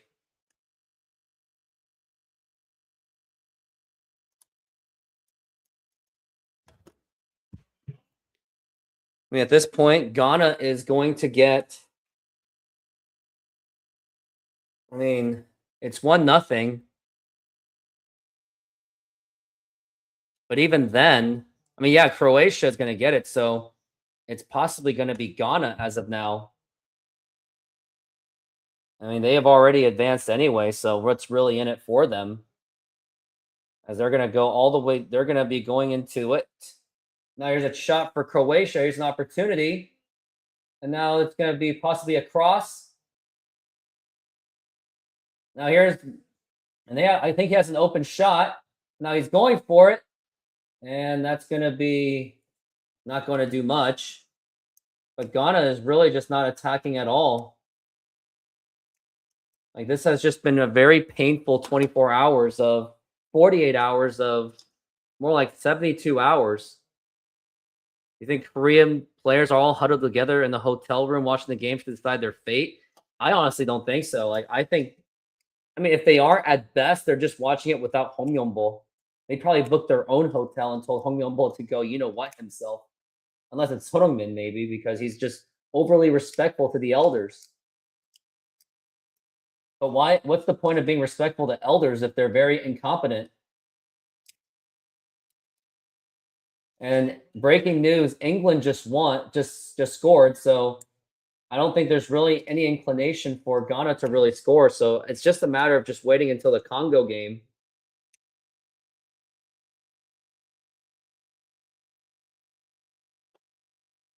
Now yours is, and it's going to be caught by the goalkeeper. I mean, does Ghana really want to win for pride's sake? I mean, it's pretty hard to see Croatia go down. So Ghana is going to win the group. Or they're not going to win the group. They're going to win the third place. And South Korea will be absolutely on the brink.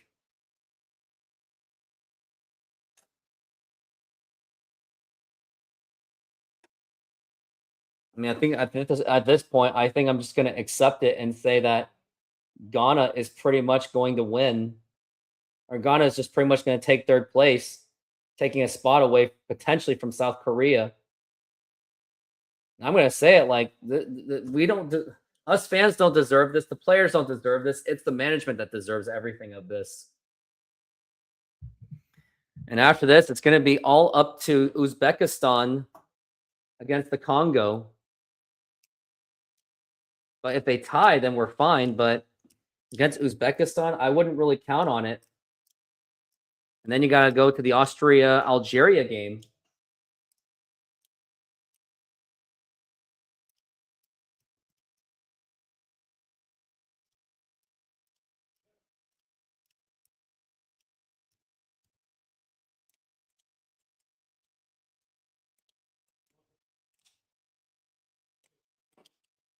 Now here is Ghana. They're on the breakaway. They actually do have numbers. Now, why are you had Jordan Ayew at your right.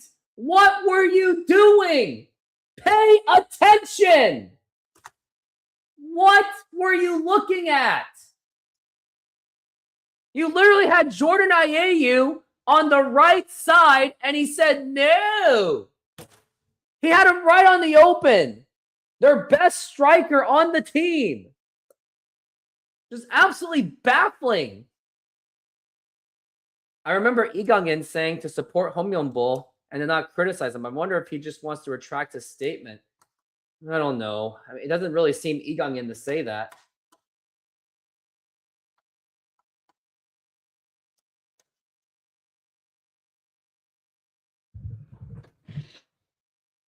Ghana had a clear path, and they just choked it. It's really hard to trust Ghana.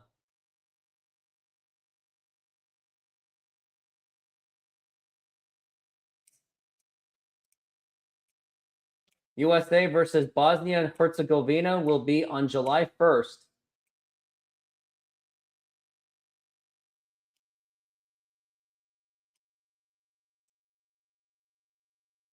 I don't even know at this point. I would hope that it's broken. I mean, I would imagine that Kim In-jae, he is done. Like, he is 100% done with this team, or with Hong Yong-bo. Because he got pulled out for basically no reason. That's what killed the game. Jens Kastrop should have been starting day one, and I can't believe that they did not even start him.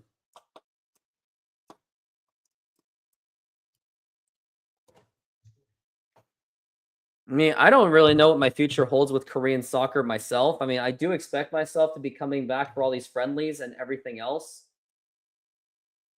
But I just don't like what's going on. And now Ghana's trying to be on the attack. And that's going to be a corner kick.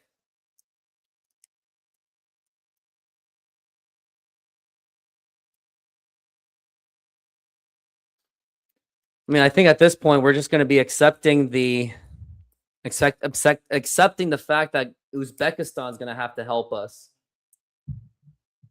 I mean, it's just really frustrating. We're at the 65th minute. Now here it is, and here could be a header. Nope, and that is just batted away by the goalkeeper. And I think it's pretty safe to say that Croatia has a really nice, strong hold on this. And England just scored, so I think Ghana's pretty much going to be like, who cares at this point? A draw at best is probably what you're going to be banking on, but it's going to be a lot to ask. I mean, because if you got 3 goals, and I mean, Uzbekistan has given up 3 goals, a total of 8 goals, 3 against Colombia, and then 5 against. But at the same time, Uzbekistan has scored against Colombia before. But what does Uzbekistan really have to play? They have too much of a goal differential. They would have to score they'd have to score 7-0 just to put themselves in third. DR Congo have that really good player and Johan Wissa. It's true. I mean, what is Ghana even doing? They're really just sitting on this game.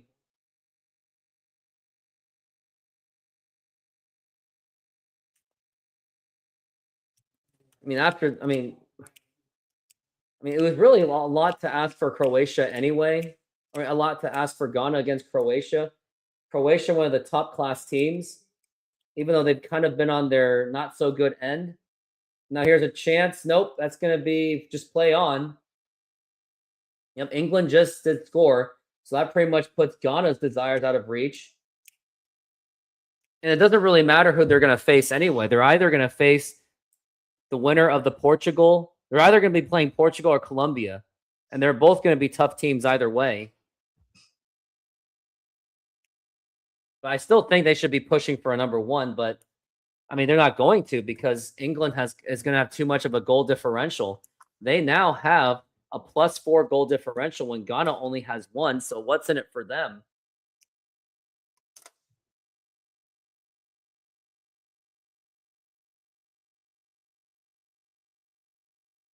Like, this is just extremely painful to watch.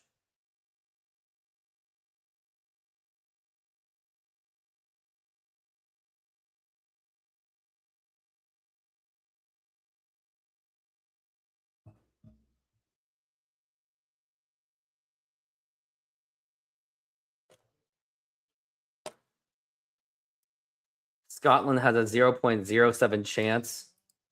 Congo has a 41% chance.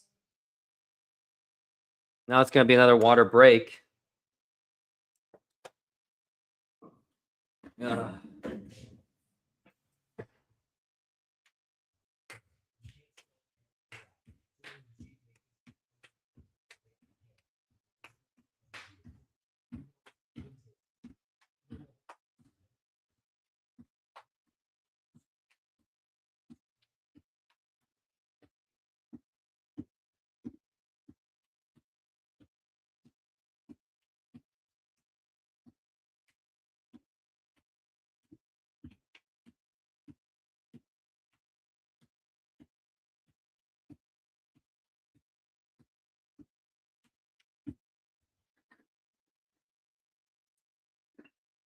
I'm at 55 right now.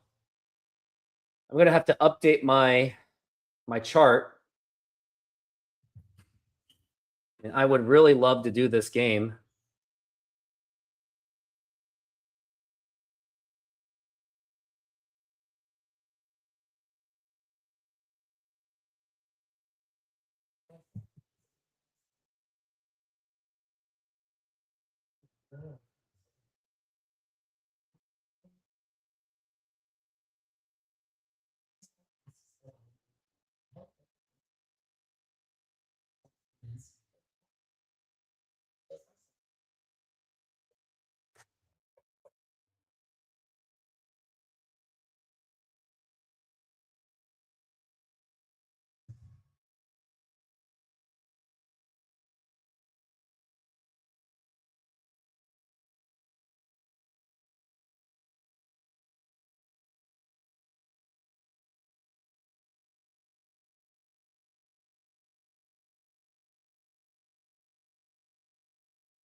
I'm preparing another post, a really depressing post that I really don't want to do.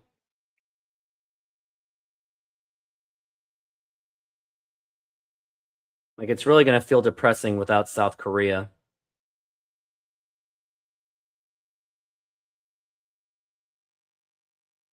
Yeah, they just took out Jordan Ayew. They have pretty much abandoned. They have pretty much just checked out.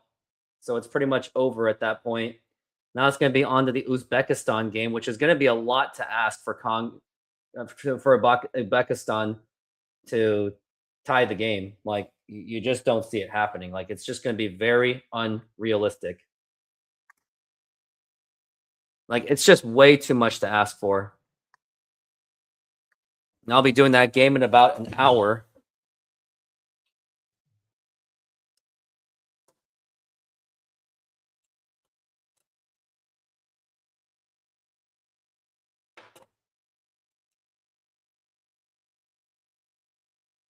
Just getting ready for my post.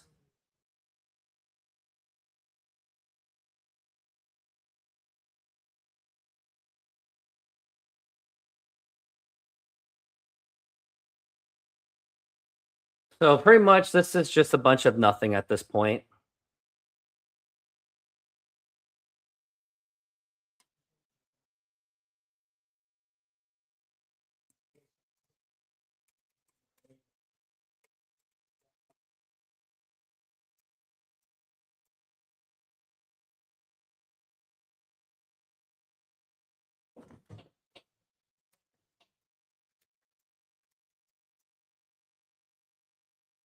Oh my goodness, it's going to be an equalizer for Ghana. They just scored, and now it's 1-1. And now it looks like there may be still a chance. Oh my goodness.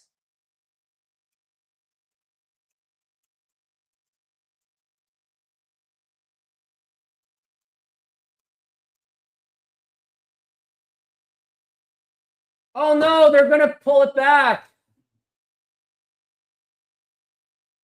What are they going to do?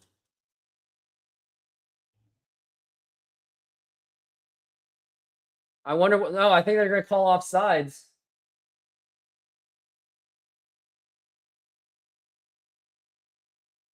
Well, here was the freak. Yep, they were all offsides written all over it. Yep. Someone was offsides.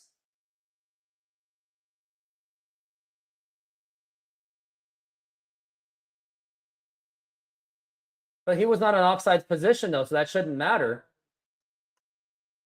So they are going to do the VAR for the goal.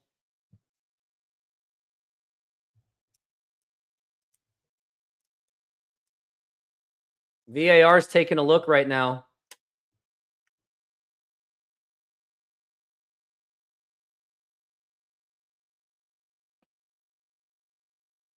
I wonder what they're going to say at the very end.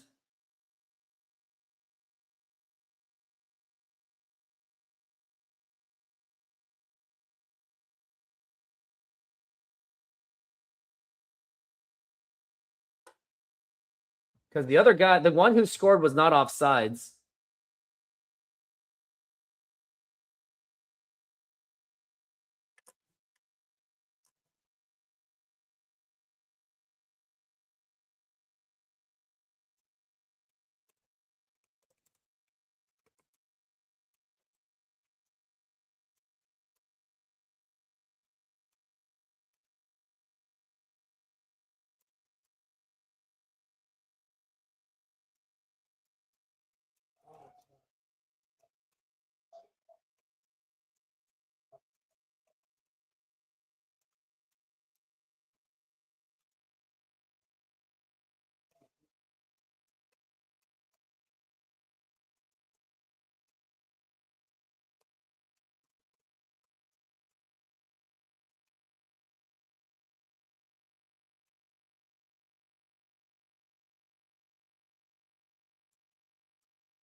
Ref is not going to the VAR monitor.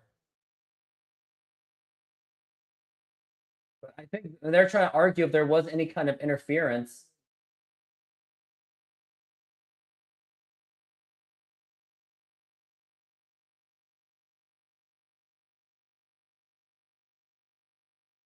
They're trying to say it could be a goal.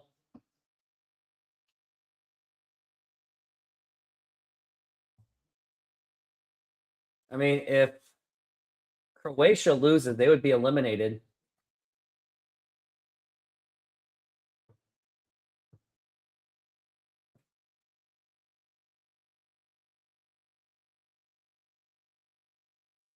This will definitely add to the stoppage time, that's for sure.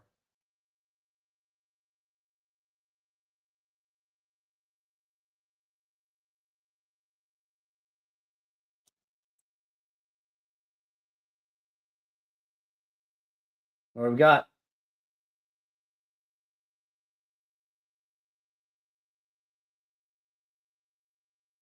Yep, it's a goal for Ghana. Now it's 1-1.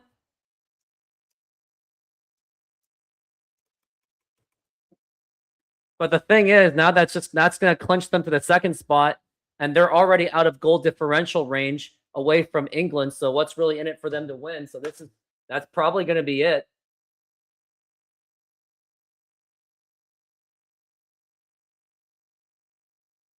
So I don't know if Ghana really wants to win this game, to be honest with you. I think they're just going to settle. So I don't know what to expect.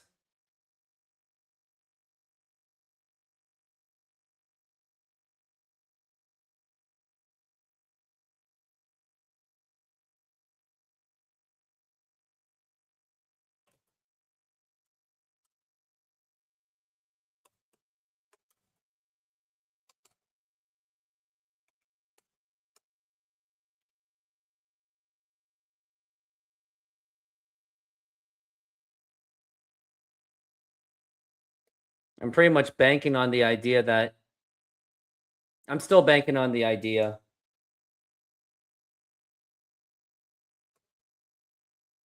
As of now, it just says tie.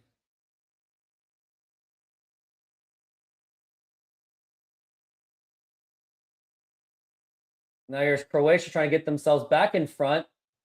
This is basically just to avoid. But I mean, if I'm Ghana, at least just try to guarantee yourselves that you're going to just put yourself some cushion. But do they really want to do that? So I don't know. I mean, it's nothing really much to bank on at all.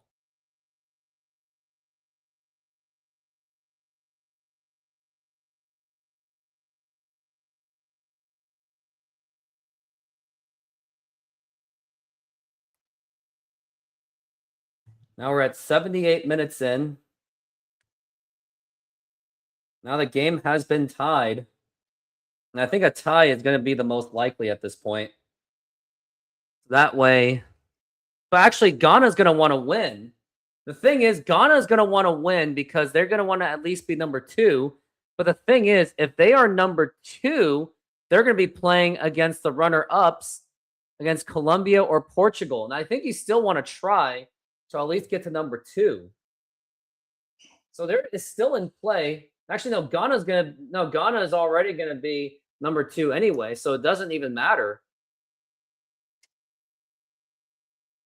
But Ghana, I think they're just parking the bus anyway. They just got a lucky goal. That was really it.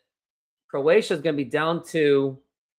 I mean, it's too bad that England did not score enough goals. But again, the life does not revolve around world does not revolve around South Korea. That's going to be a foul. It's going to be going Ghana's way.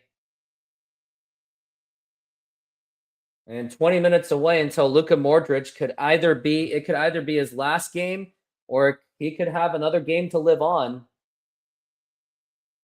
As the runner, the third placers will be playing, I think, first place against the Portugal Colombia one. Korea will be playing in Seattle if it goes that way.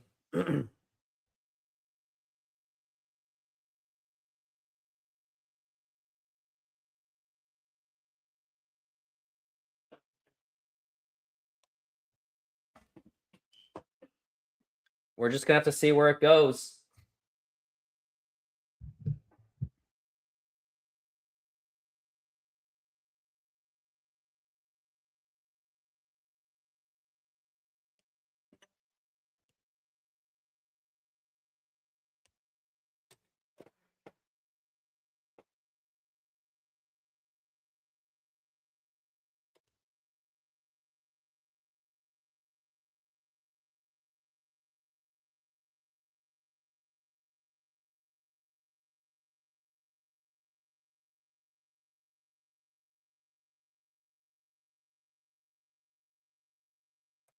Now here's a chance for Croatia. Now here's a shot. Oh, miraculous save by the goalkeeper of Ghana. Yep, England is up 2-0. Absolutely. Just waiting to post.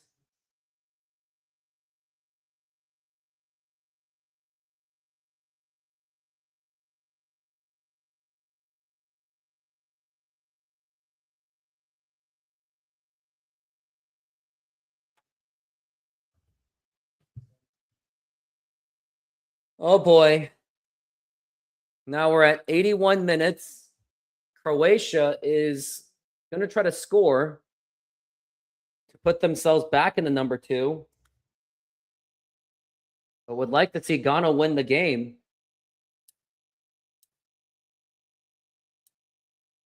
And now here's the kick from the corner. Now here's a header. And that's going to go in. That's going to be the goal. And that is going to be the dagger for Ghana. It could be. And Croatia is going to be the number 2 if this result stands. And you can forget, and if you're Korean, you can forget about this game immediately. After an amazing save by Ghana, Croatia responded immediately after the equalizer, and then they got the score. Ghana has been very disappointing today. And that's been the flaw of Carlos Queiroz with his park the bus thing.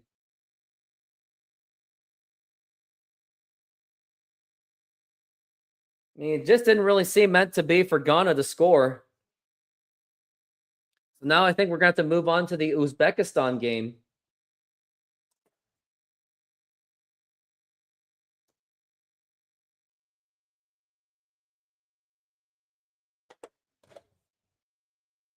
It really was a great header.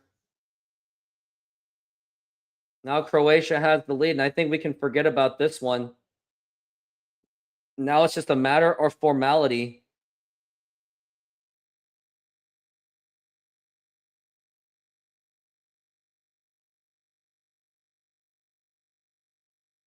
The header was by Luka Modric.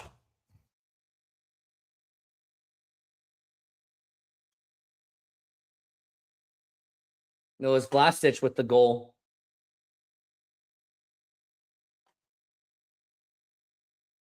And now Korea they are just absolutely on the brink.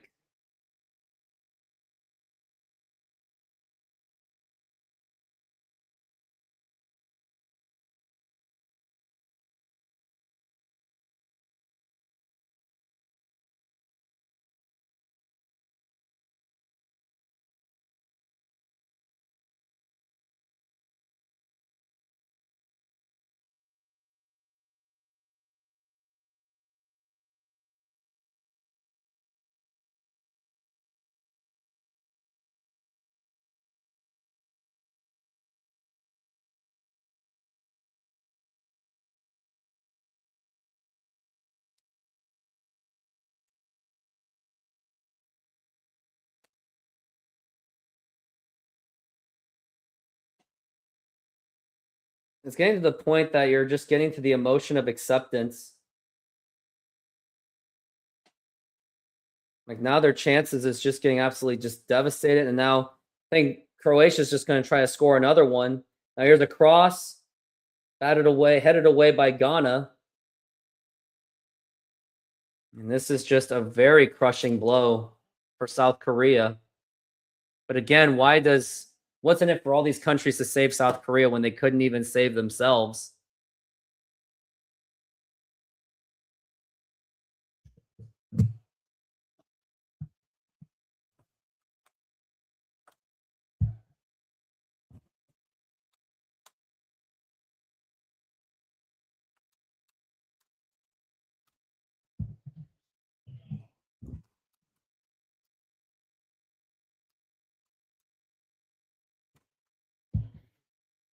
It's just absolutely just, this is just like my bottom part of my life being a Korean.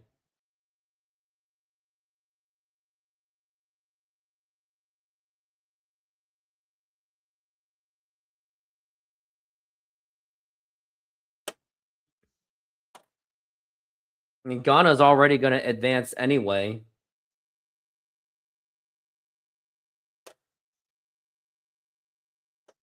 And plus, Ghana's going to qualify anyway because of 4 points. So Ghana pretty much is on their way. Going to be a 2 and they're going to be at 2 and 2. So they're actually going to be a very good number, I guess.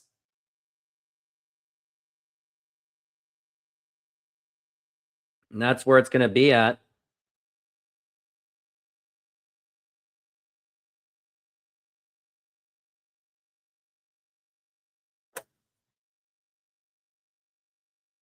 And now South Korea is absolutely 100% on the brink.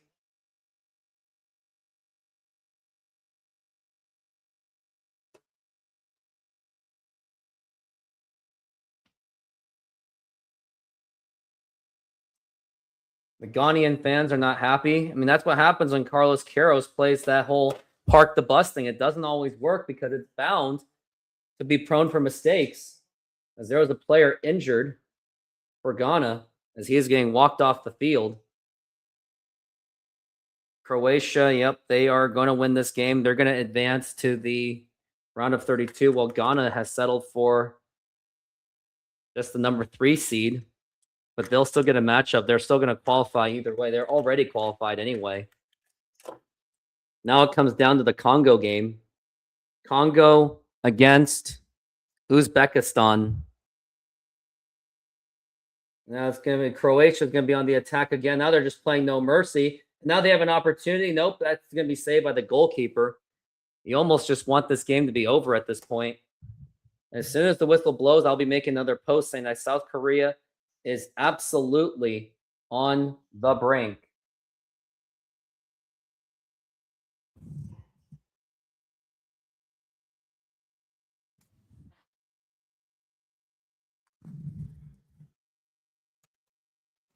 I'll even put it in Korean if necessary.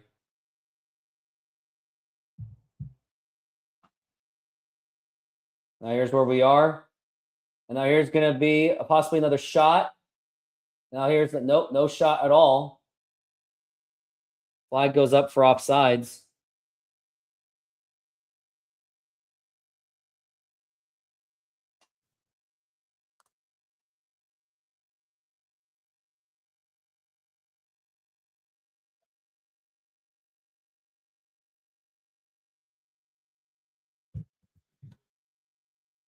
I mean, at this point, there's really no time.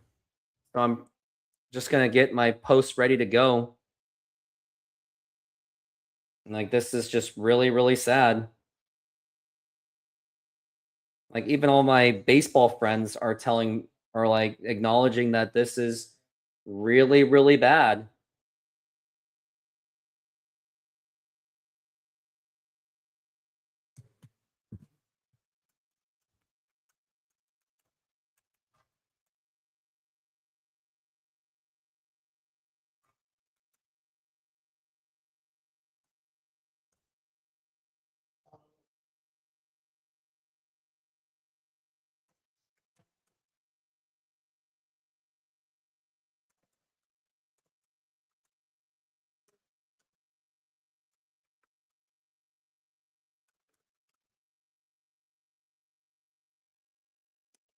going to be 7 minutes stoppage time. But do I really want this at this point? Just blow the whistle. Like, this is the last chance.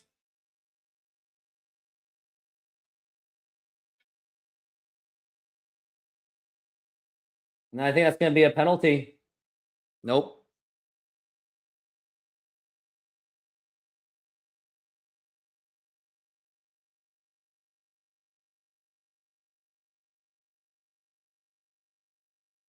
That's going to be a matter of just posting it. I mean, it's really just pushing the button.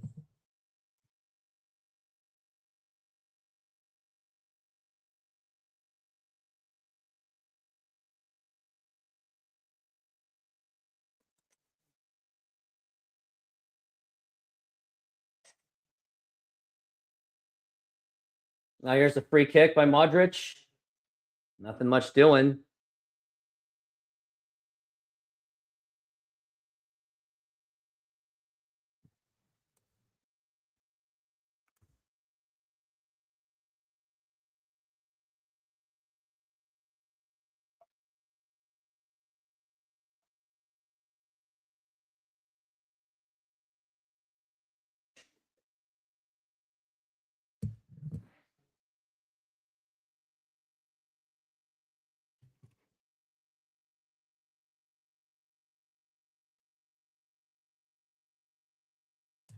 Just going to be a matter of time. Just waiting for the final blowing whistle. And it's going to be a corner kick.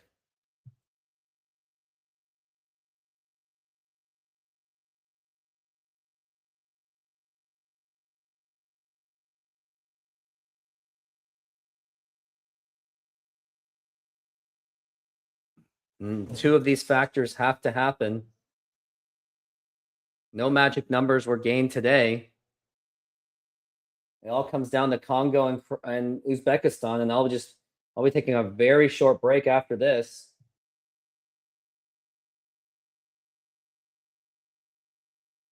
Only about 4 minutes left until it is time to get ready for the Congo game.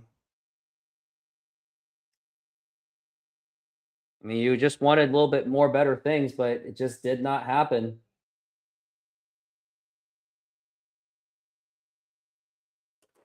Couldn't be any more sad and angry about the situation.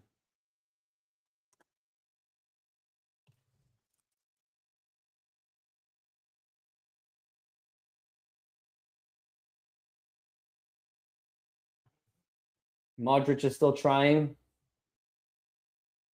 Nothing much happening at all.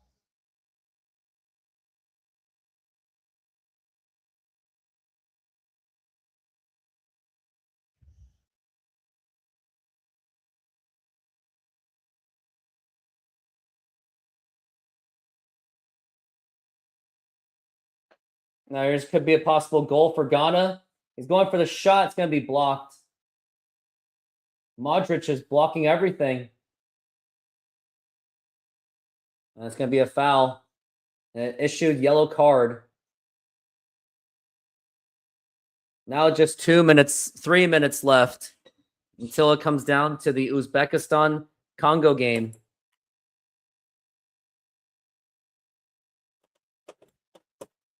This has been a very no fun game to watch.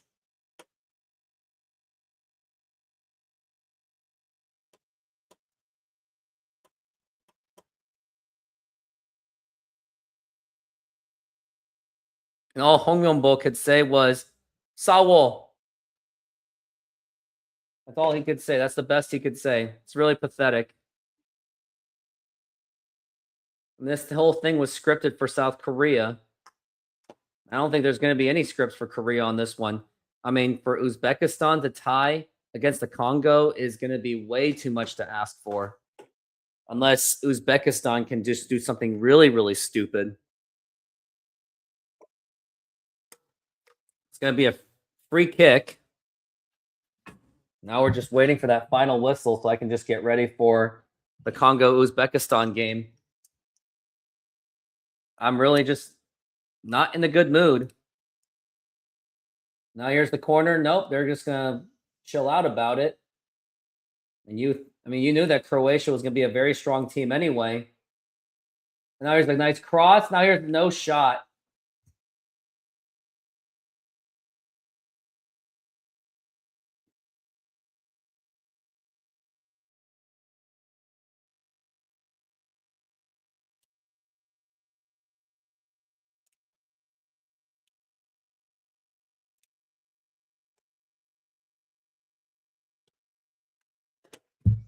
Yep. A lot of things happen in this game.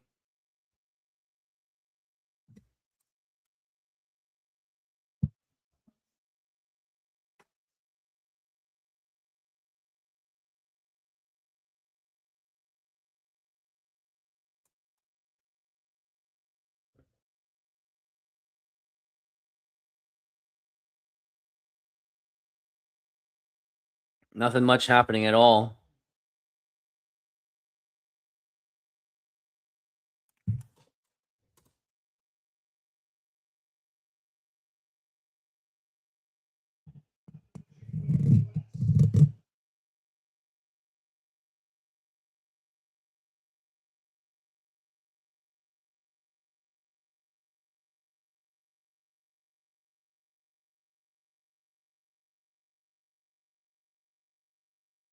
Oh, Ghana had a shot.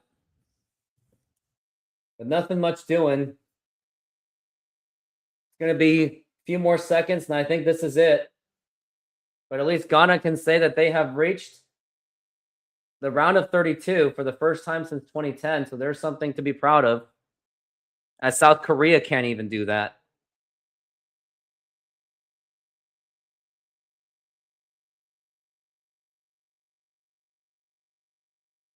And that is it. Ghana's not happy about it, but they are going to advance. They have already qualified anyway. And now, there we go. Well, I am going to be taking off. I need to get a break immediately. Thank you for being here. And I'll see you in about the next 20 minutes. SeatGeek is a mobile ticketing app for sporting events, concerts, and other events. They make the buying experience easier by the app ranking each ticket from 0 to 10 to see if you are getting a good deal, and you can see exactly where you are sitting. I regularly use that app, and I have had nothing but a fantastic experience with SeatGeek. Use my promo code RooftopSports to get $20 off of your first purchase. Link to the code, app, and website will be in the description, so take advantage, and thank you.